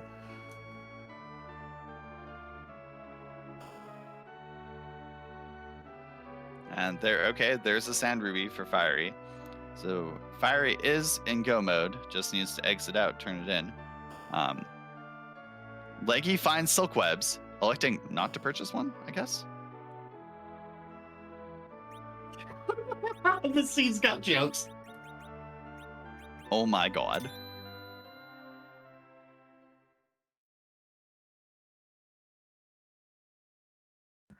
We have a mop, everyone.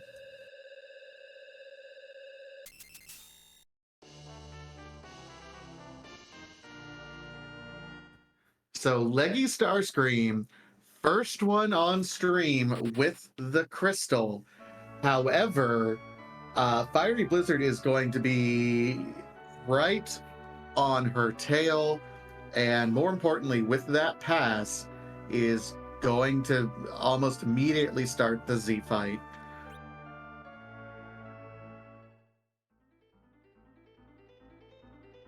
Yeah, I think with how long it takes to walk the LST, I think Leggy needs a wipe from Fiery, or the fight needs to somehow go very sideways. But I'm not sure.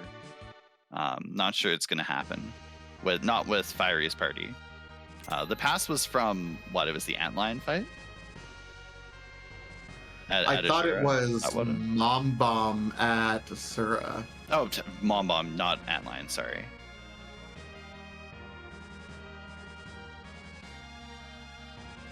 Yeah, and Fiery Blizzard certainly has the levels, does not have to do any more of a grind. There's the crystal. So there's, I think, you know what? I gotta tell you, I think chat is a little bit out of practice because by now, you know, they're supposed to have, they have a very specific job for this part of the race. Oh, there. Hey, Zaldi, I see you. And now they come in. Okay. So, for everyone asking, what's that Z flag mean in chat? Does it mean nap time? No, not at all. We are, of course, the Final Fantasy IV free enterprise community. We randomize things. We randomize the chests, we randomize the bosses, we randomize the characters, we randomize the songs, we randomize just about everything in this game that we try to. The one thing that we can't randomize, unfortunately, is Zeromus into the final boss pools because he's just a little bit too weird, too many different mechanics, and he ends up doing things like breaking the game. Big Bang in the Antlion Cave is no bueno. So, what's the randomizer community to do with the final boss? Instead, there are there's got to be almost 600 different sprites developed, of course, and curated by our wonderful own Scala Kitty and the rest of the community. When Zeromus reveals his true colors, it will show us one of those 600-ish or so sprites. So the Z flag is the representation of chat asking a very important question. Whose butt are we gonna kick today? Not tonight, just today. In whatever time zone is appropriate. So, okay. The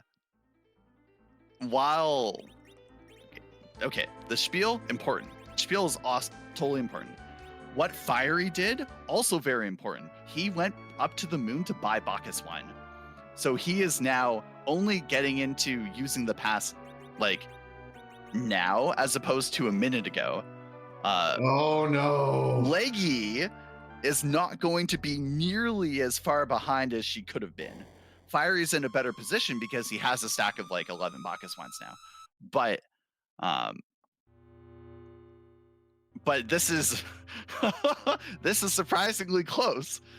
These two runners are going to be starting the Zeromus fight within probably 30 seconds of each other. This is going to be close. This is going to be so close. And oh my goodness. Matching! They're matching! He enters the fight first. Oh my god, it's like 3 seconds. Okay, we have mods that are watching this. Chat, I just want you to know there is a word that is banned right now. Do not use the word. Mods are at the ready. I just want to say. You will get newspapered. All right, so right before the crystal's going, Soko has Forge, deciding what she wants to do. Windfox is turning in the tails. We'll decide what he wants to do next. Probably both going to the moon soon. Let's see what happens with this Zeromus fight. Oh, it is so close. And it does look like Fiery actually starts the true color start of the fight a little bit sooner. I don't know if they're on different battle speeds. Like, does Fiery play on BS1? It's a koi. Fishamus. All right.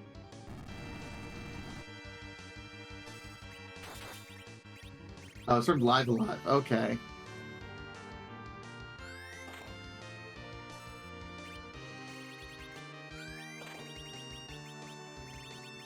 All right, we got some Bacchuses going, but I don't know if either of our runners have nerfed. Okay, Fiery throws a nerf. I don't think Fiery nerfed the first Big Bang. Leggy certainly did. Nope. That big... Did not. It finally brings us out. Leggy does nerf. Oh, that's huge. That is so huge. Wow. Spoon dart from Leggy.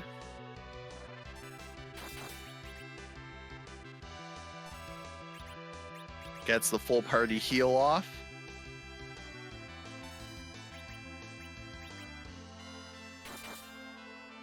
Gets more Bacchus wine set up. I think Leggy's in good shape now. Leggy just needs to take the fight safe. Don't do anything too hasty. Make sure Porum stays up. Make sure Palom doesn't get into a position where he can't nerf.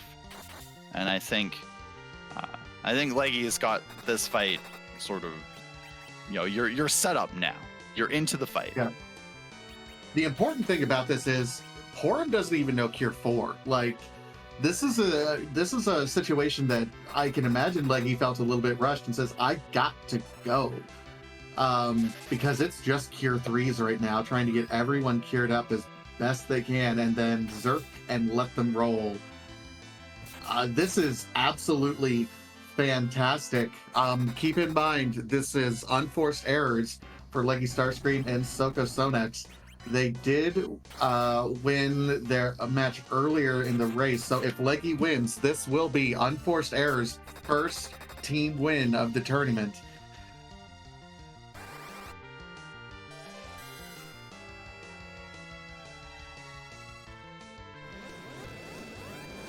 I think that was another nerf of the Big Bang, and it hit the perfect target too. You love to see the big hit point sponges taking the counter nukes. That's what you want. Always what you want.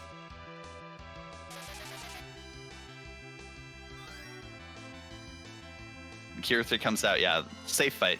Safe fight. Fiery's into his own Zeromus fight. Did not get the timing on that was not counter. nerf. Oh wow. Okay. You know what? It's fine. It doesn't matter. Crash, boom, bang. GG's. Leggy Starscream with the win. GG Leggy. My heart is still pounding, and y'all gave me 10 minutes to calm. Breathe, please breathe. Yeah. God. I knew... Yeah, the moment I pulled that Sandruby, I'm like, I really want to stop and try and get Porum up to Gear 4, but I can't afford to. I just have to go right now. I have to pretend like people are hot on my heels. Which, it turns out... Oh, God. Absolutely true. Yeah, because there's Fiery in the Z fight right now. Jeez. Yeah. How much of the last 10 minutes did you get to see, out of curiosity? I know that you were on the 10-minute delay, so still catching up. Did you pop into the race room or see exactly what was going on? It was so close. Oh my gosh, this is the most amazing race. You will want to go back and watch it. The ending was very good. Highly worth a rewatch of the last, I don't know, let's say 6-7 minutes of that. I mean, the whole race was good, but the last 6-7 minutes were very interesting. I do want to ask, okay, so you last location Darkness on the Overworld in the sense that you got it at half an hour in. You go up to the moon, you see Tella, you reset out, back to the blue planet. Walk us through your thought process. So at the time, I was feeling really good with my party. I had 3 Zerkers and 2 Black Mages. Tella, while, he offers healing and utility, not really worth it. At least at that time, especially because I had found the Bacchus wines for sale. If I hadn't seen exactly those, I'd probably take him.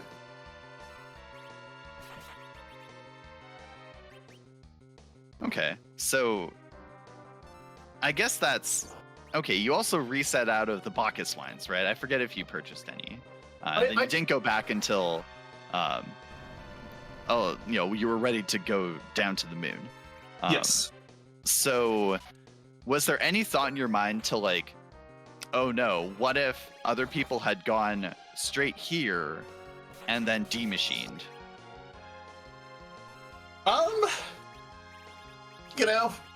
If people do that, they do that. That happens.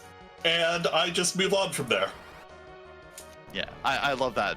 I love that idea. It's like, whatever, they're going to do what they're going to do. I'm going to take my party that I like and go. Yeah. And, like, I'll be honest, I have not sat down to learn the E can't run D machine grind yet. So, at that point, it's just like, well, someone does that and they're able to just power through the rest of the seed way faster than I can. Well, at that point, you just gotta let it go.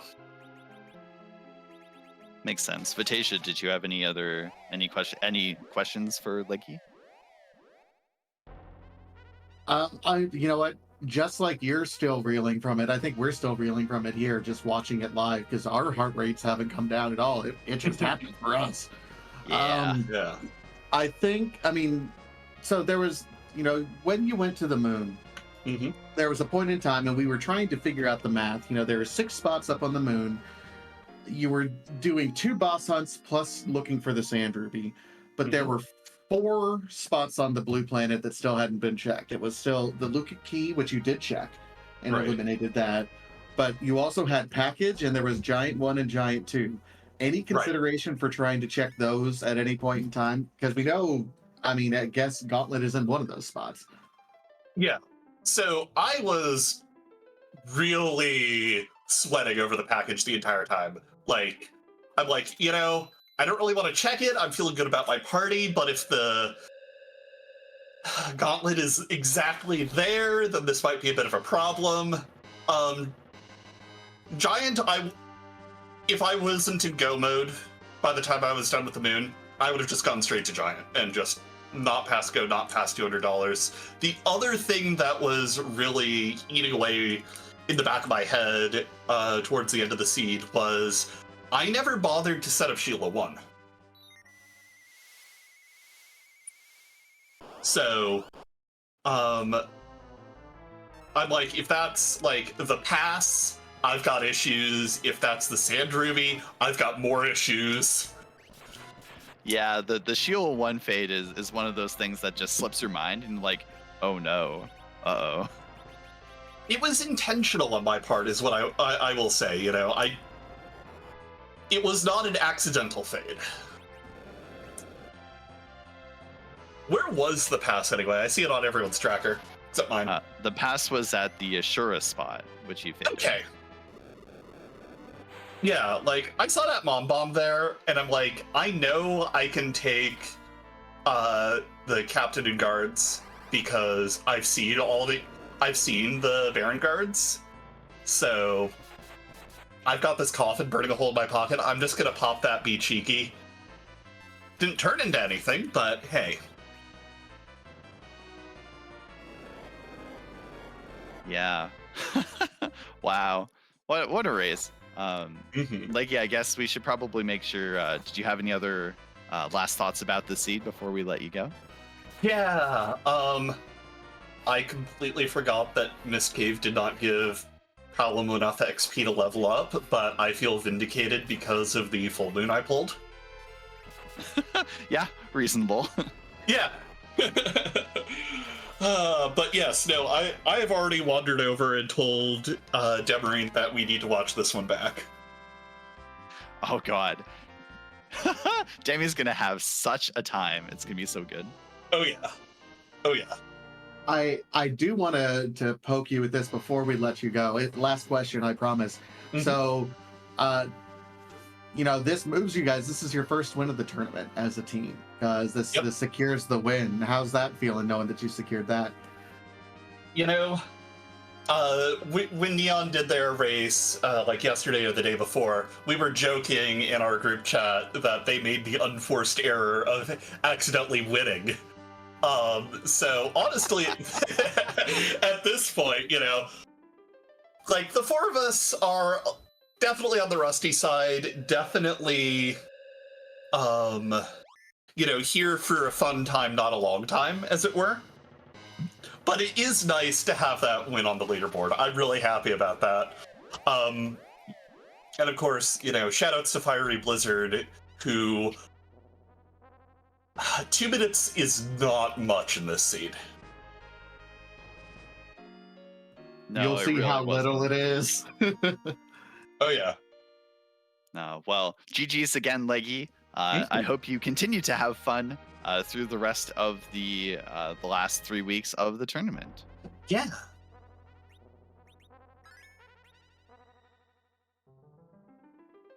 All right.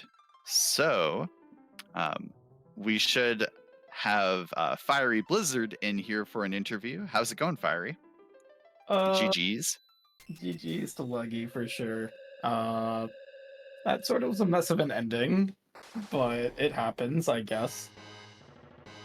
The Z fight is the Z fight. Yeah, it was more of the stuff that came before that. Decision to not leave a save at the bottom of the moon, which really did hurt, and forgetting to buy Bacchus wines and stuff like that. Yeah, having to go back up to the moon a couple times is Feels always bad. a little bit of a concern. Yeah. Yeah, I mean, at the end there is like, okay, I got either it's the all gauntlet package or it's an all gauntlet that's going to be longer than taking the 2 spots on the moon. So Yeah, that's the calculation. I think definitely a reasonable choice there. Aside from the ending, honestly, I thought you played that seed really well. You had, you took your party, you did what you wanted to with that party. I guess give us your thoughts on how the rest of the seed went, because I think it's unfair to sort of look only at the ending. yeah, the beginning was just sort of wide open when you get Hook and then Darkness, and you're kind of have to prioritize how do you really want to get your characters right. It's like, are there going to be hourglasses somewhere? I didn't realize at the time that we had started with hourglasses, so I was just like, how do I best want to do this if there's going to be a foo somewhere up here? Get Tell up on the moon. I'm like, I refuse to do machine. Wasn't going to happen. I'm not going to spoil anything by saying what may or may not be up there.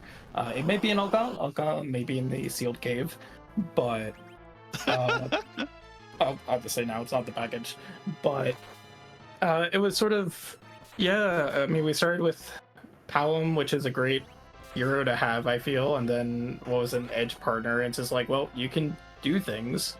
You have Flame on edge, even if he starts with a Charm Claw, and Palom becomes online pretty quickly. I think he started with a Dancing Dagger as well. Mm-hmm. And so it's just like, there's no real need to loot.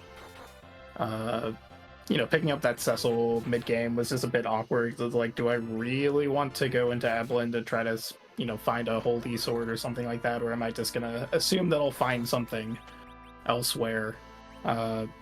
As actually sort of the reason why I went up Tower beyond just a Tower Key from the Fey March. It was more of there's a good chance I find a sword for either a Kane or a Cecil up here if I just hit a couple trap chests on the way. But yeah, I mean, really, I thought mid-game getting through that Mom Bomb was pretty nice. Getting the pass was a nice reward. It's pretty smooth, and yeah, just sort of flubbed the ending. But again, that's just sort of what happens. It really was sort of a decision to leave that Dark Elf down there at the time. Didn't have a holy weapon. Didn't really want to invest the time in it. And it burned me. So that's what happens. Yeah, it is what happens. Sometimes you get lucky and sometimes you don't. I mean, like, the beginning game I thought was pretty standard and pretty easy. It's just like, I didn't want to leave anything behind on the blue planet with having the Tower Key in hand as well.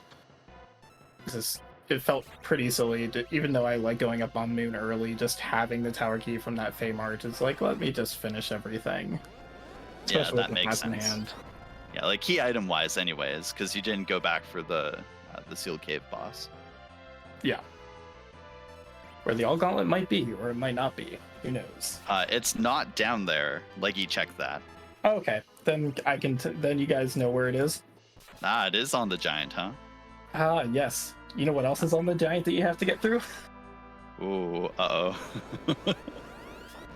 I'm like, what are the odds that both of the racers currently on stream? I shouldn't spoil it, so.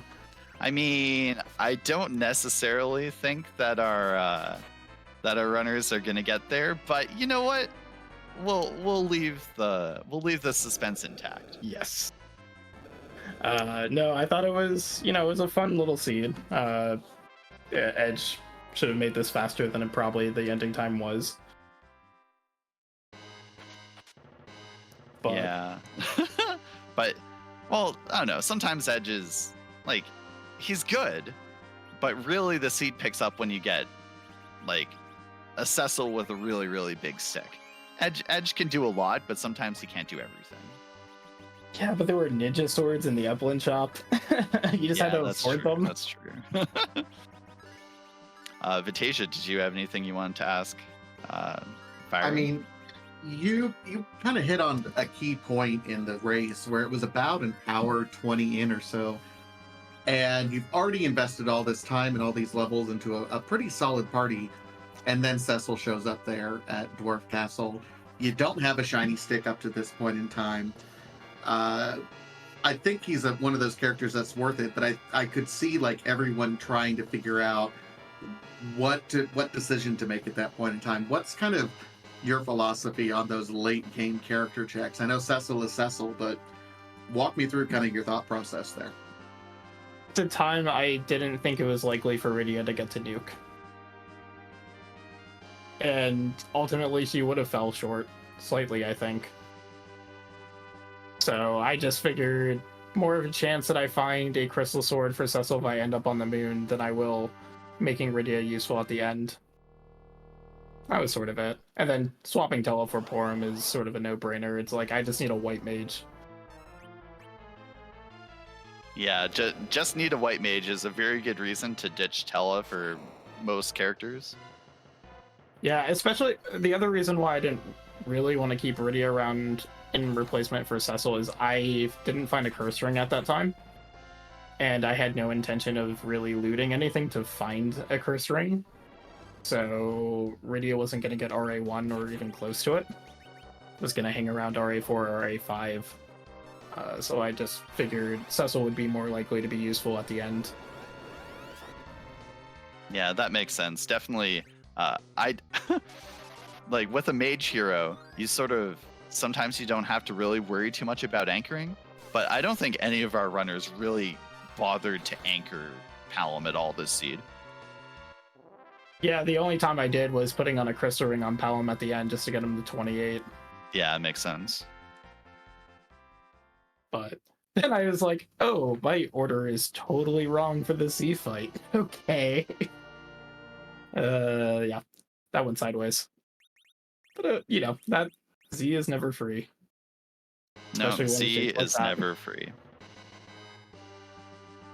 It's like looking at my HP, I'm like, yeah, no, I'm just going to reset here. There's no point in pushing that one. Yeah, it's understandable. But no, I mean, again, GG's to Leggy. I'm sure it was a very exciting race, seeing how close our times were, and it looks like the bottom race is also exciting. So I'll stick around and watch that probably on the chat. But I do want to thank you, Scythe Marshall, who I may be facing next week, maybe not. Well, I mean, we'll see what your team does, and we'll see what our team does. And Vitasia, of course, for commentating, Zald and Sheep Launcher for tracking, and Neobari, of course, for the restream and the role of this sort of neat seed, honestly. Big fan of hook routes, so. Oh, you got a hook route for sure. GG's again, Fiery. Have a good day. All right, well. Yeah, So- while that was all going on. Meanwhile, Sissoko Sonex did something really curious in that has already done the Crystal Sword, has the Sand Ruby, and sees the Golbez and is like, I am in go mode now. Windfox is exiting out, unfortunately. Wow. I don't know if there's going to be a save scum up here, or if there was or not. I didn't quite Oh, is catch it. healing? No camping gear? That's a long way to walk for healing. I mean, yeah, not sure. Okay, is saving. Going back in, yeah, I guess was healing. All right. Interesting. So I think this puts Soko at the advantage because they both have pass. Soko just needs to get through Golbez and then has Sand Ruby in hand. So Windfox has to walk all the way down to Crystal Sword Altar, take that fight, and then exit out and do the pass and Sand Ruby and pass. So it's, well, here we are. Yeah, and there's, and when you look at it, I think the difference is I need to double check Windfox's levels, but Soko, has Atella as her white mage. So, certainly has a lot of power, and, even Palom is rocking nukes at this point in time, which is great. We got power overwhelming here. But that doesn't make Z free by any stretch. As we've reliable noticed. healing. Yeah, absolutely. So if Windfox has a white mage, Windfox does not have a white mage. Oh, well. I think. Like I thought Windfox was scrolling through the characters and it looked like Kane, Cecil, Edge, Palom. Oh, does Windfox have Porum? I must have missed that. Okay, so Porum's fine. Porum is a white mage. Actually, I think I saw one of our racers cast Cure 4. Yeah, Telma was casting Cure 4. Oh, Porum has 56 levels. It's fine. Oh, no, also, we have... what am I thinking? We have access to a Fu, right away. So if you're not comfortable, hey, I need a white mage, well, I think Tella's going to be replaced pretty quickly.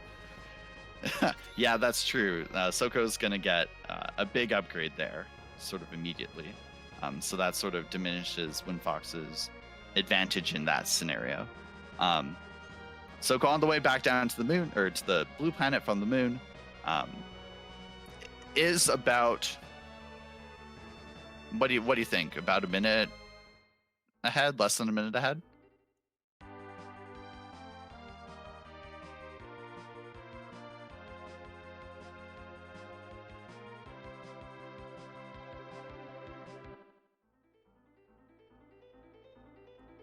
Soko remembers to turn the Sand Ruby in. I have done this where I am in go mode and then go straight to Zeromus without turning in the objective.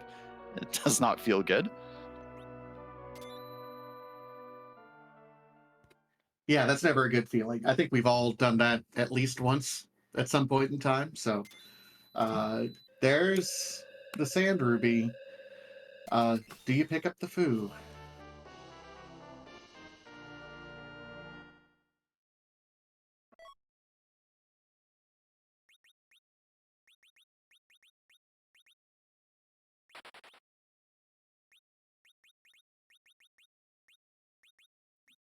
Yeah, that's the right play. The inventory boss kind of sucks, but no, keep those elixirs. Yeah, there you go.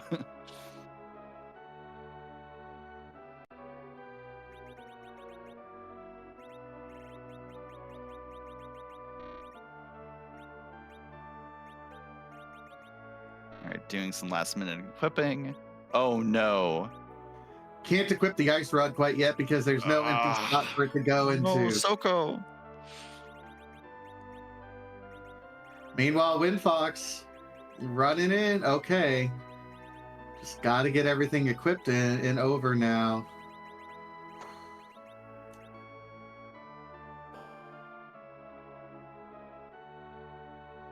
Okay, there we go. Fu equipped. Just has to get out of Kaipo. Windfox picking up his crystal. Yeah, this is, again, this is another race going to come down to the Zeromus fight.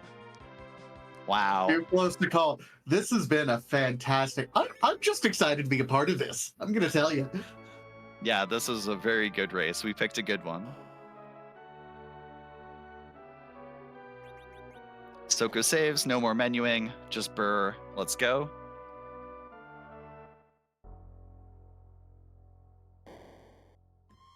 Windfox does have to adjust the gear because Heroine Robe. Oh no. Oh, Windfox, you do not want to keep that Heroine Robe on your Porum. You know what? I don't mind it because it makes her very fast. Like, Speedy Porum is like, you want your white mage to have some agility so that you can get your cures off. Heroine tanks the willpower stat, but like, cure 4 is okay. However, this is costing time, so Soko's menuing with Fu, I don't think matters. She's into the Zeromus fight in about 5 or 6 seconds from now. Yep, it is still very close, but Soko Sonex is in the lead right now. Remember, I mean, the Unforced Errors has already won. This could be an Unforced Error sweep. So fans of Unforced Errors, get your brooms out and ready. That's on the table.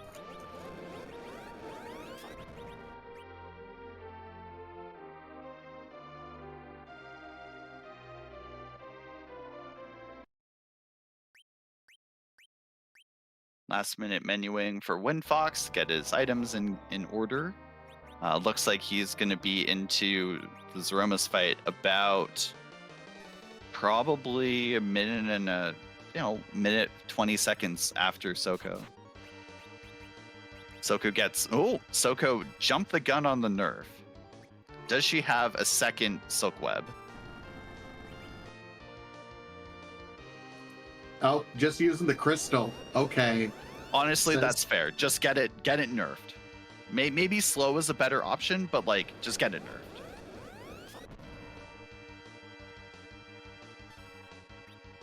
Kane takes it, that's fine.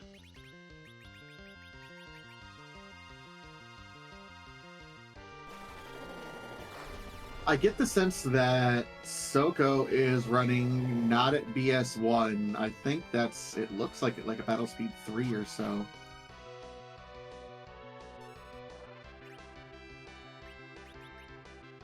All right, big dart from Edge, jump from Kane will come out.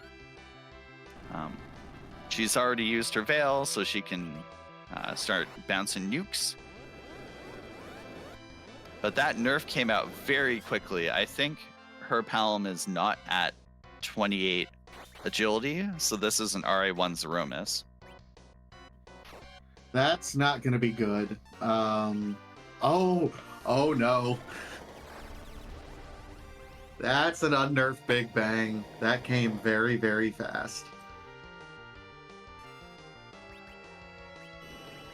Windfox gets the nerf out with a Silk Web, so his Zeromus fight should be RA. Ooh, I don't know if that's RA1 or 2. Probably RA1, and that's a wipe for Soko. Oh boy. Yeah, that's a wipe. We got the nerf off on Windfox's side, so I mean it's a little bit fast, but I think Windfox is just set up a little bit better for it.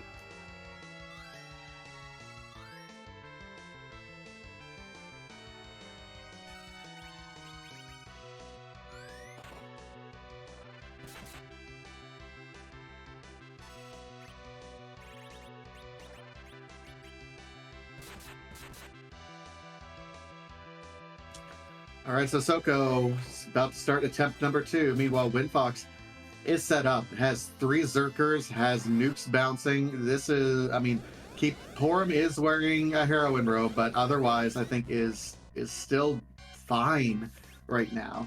Yeah, I think Windfox has the fight under control. we'll see what happens. He's gonna have to nerf somehow. Well, he almost doesn't need to. But there's a shake.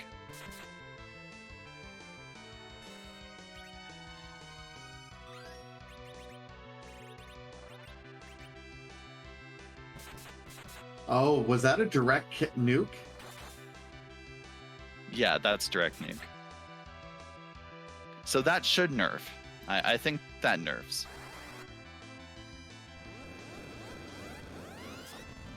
Oh, but that's a phase tip.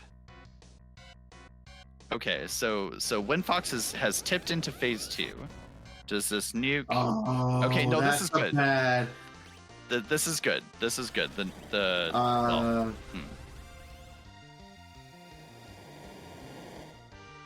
So Porum's gonna go down probably.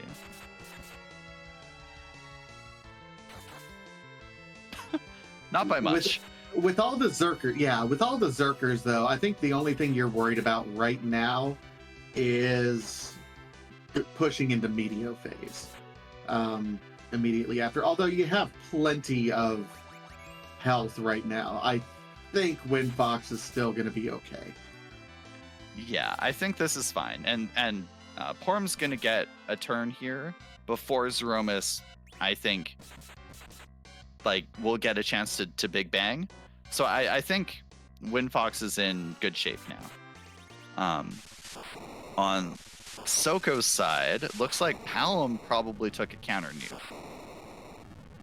Yep, and there's the crash boom bang. Didn't even see rocks. Wow, GG. Windfox is the winner. GG's, and looks like Windfox is now joining us in the booth. GG's. Hey, thanks. So, how do you feel about that seed? I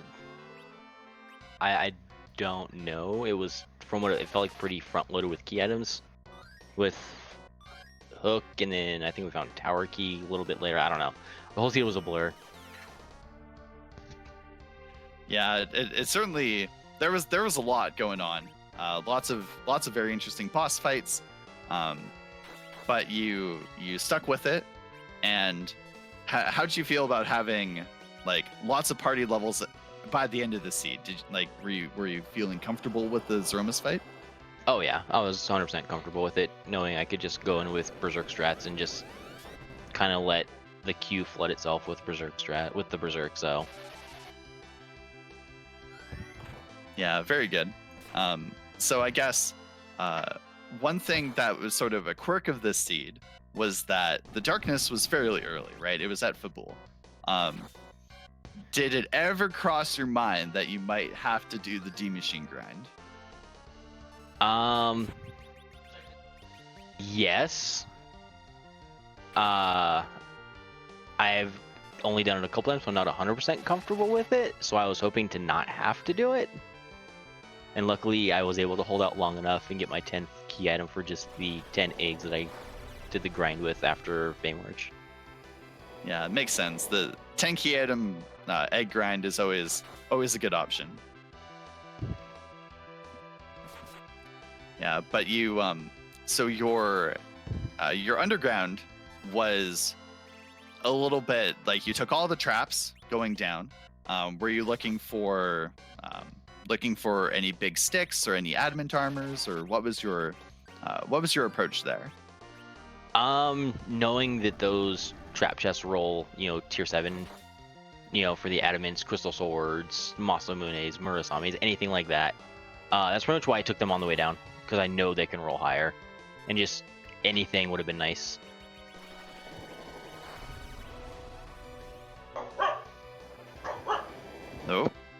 Oh, we have company. So I guess my other question is, did it ever occur to you to maybe you sort of took the moon at the end and then full cleared the moon? Were you ever thinking going to the moon earlier? I thought about it. I really did with the super early darkness crystal. I thought about it, and I was going through I was just like, if there's some free fights up there, then it's really nice. If it's you know, a bunch of, if it's like Ogos up there and Antlion and just all those nasty fights gonna be up there, I was like, then I'm losing time. Plus I still had overworld stuff to do, so I was like, we'll get the character, see who it is. If it's like a Cecil or a Yang or something like that, I was gonna go do hair dryers and slingshot with hair dryers and just make the overworld much faster. Gotcha, makes sense. Vitasia, what would you like to ask our Windfox? No, just GG's fantastic run. This seed absolutely threw a lot of curveballs at you, but I think everyone ran this race. You saw kind of the other times finishing. You guys weren't that far behind, so just GG's. It was a lot this one. Yeah, I was fine with the starting party that we had. Obviously, when you have an edge, it's usually a pretty solid opener, and then to have the Palom for the black magic, and I forgot the first character we had. I think it was Rydia? Yeah, Rydia on Mount Hobbs with the horrible summon on Mount Hobbs.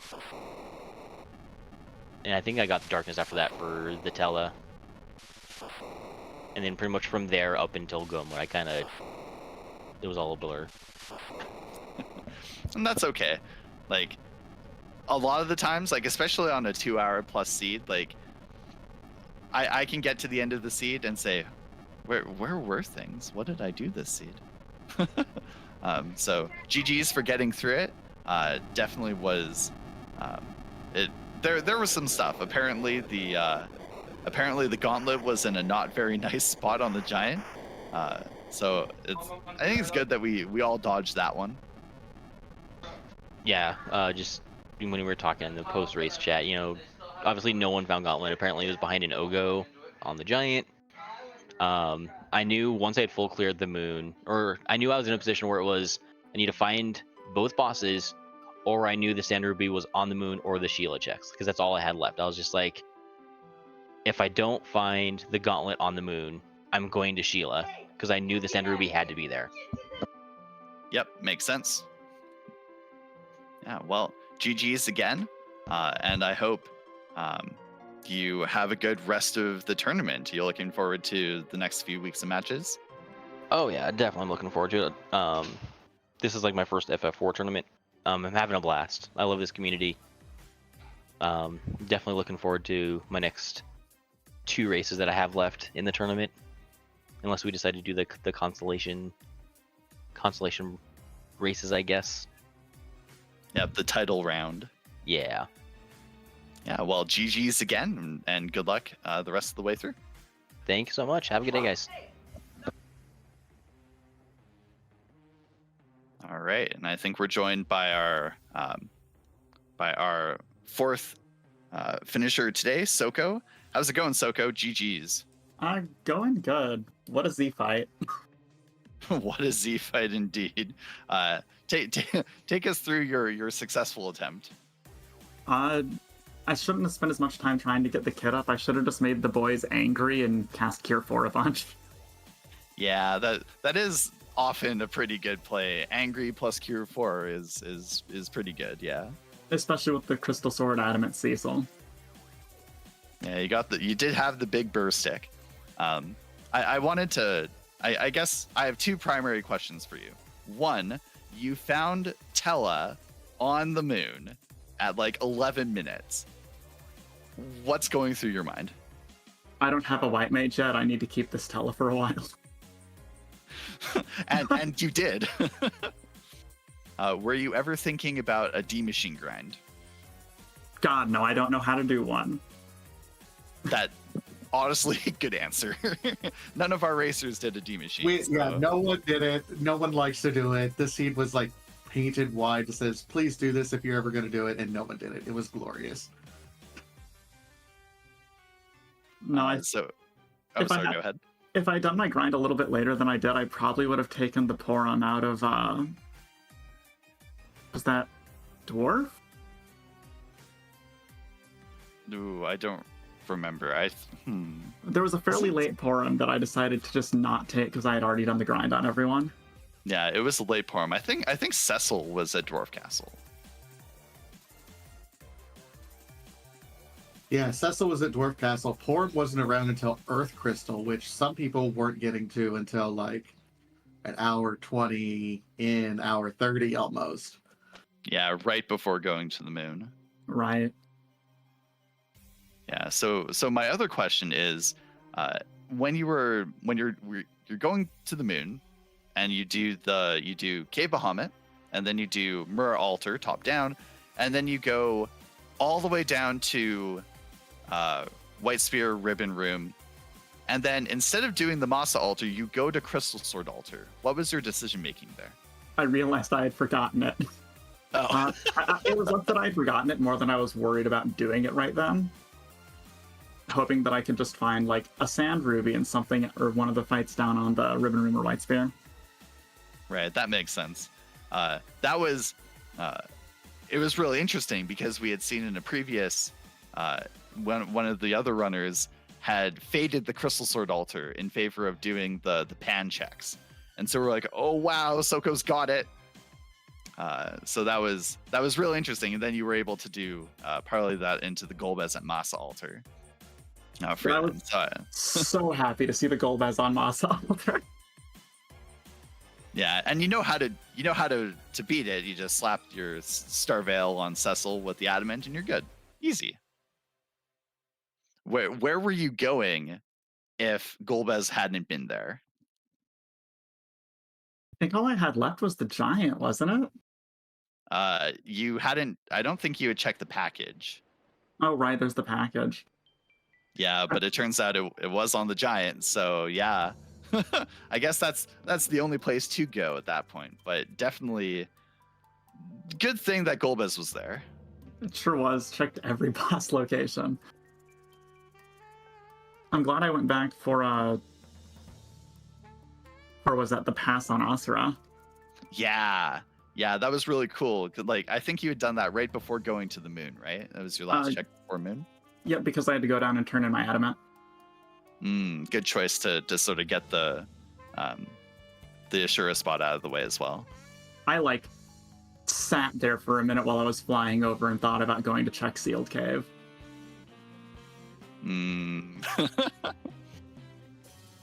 Like, I have a Luca key, there's 2 bosses, I have not that many spots left. There's just more on the moon. Yeah, that's what Vitasia and I were sort of thinking. It's like, well, like, you can do that before you go to the moon, but like the moon has so many options, so yeah, definitely a very interesting fantastic choice.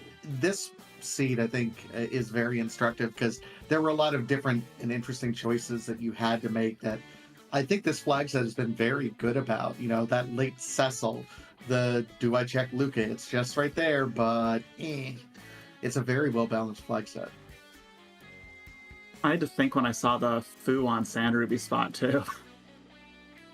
I mean, it was Tella. Is Fu more likely to survive a Big Bang than Tella? Probably. I think you made the correct choice. I don't know, Tella would have run out of mana after the second Cure 4. Yep, that's Tella, yeah. Oh well, like, Soko, that was a really good, really well run seed. Good work. The result is what it is, but you should feel good about how you played that seed, I think. Oh yeah, like I messed up the Silk Web toss on my first Z fight, but otherwise I think I played it fairly well. Yeah, the not getting that nerf is really like, I've done that. It doesn't feel great. It was just like a hair early on the throw. Yeah. So I guess the last thing we can ask maybe is, even though you did not win, your team won this week. How does that feel? That feels pretty good. I think this is the first week our team has won. Yep. So it feels good to finally have a win on the board for the Unchecked Airs. Yeah. So GG's, and hopefully you can keep that momentum going forward. Yeah. It's been a lot of fun playing so far. That's what we like to hear. Vitasia, did you have anything else you wanted to ask Soko? No, just GG's. It's great to see you guys on the board. Speaks to how well balanced the whole community is. But GG's again on the win. Thank you. All right, folks. So, with that, that I think brings to an end our restream for today to this after whatever time it is for you. But that does not mean there is no more free enterprise. This was only the first of our 2 league times for today. We are going to raid Free Enterprise 2, our second channel, for the second half of our doubleheader race. The match is already in progress. So remember, don't spoil the results of this race, or you will get the bonk in the newspaper. So if you're going to head over there, enjoy the race. And remember, tonight later at 9 p.m. Eastern is the re-race of Sofnum and Amarith based from earlier in the week. There were some technical difficulties that caused us to rerun that race. So that'll be back here on Free Enterprise 1. Vitasia, yeah, I guess I'll say take care, folks. Vitasia, want to take us out? Absolutely. One last shout out to everyone, of course, the Forerunners who were running Soko, Leggy, Fiery, and Windfox. Also, big shout out to Neo Bari, our restreamer, our tracker team, Sheep Launcher, and Zaldi, my co-commentator, Scythe Marshall, and for everyone else here, we'll see you at the next race. Take care.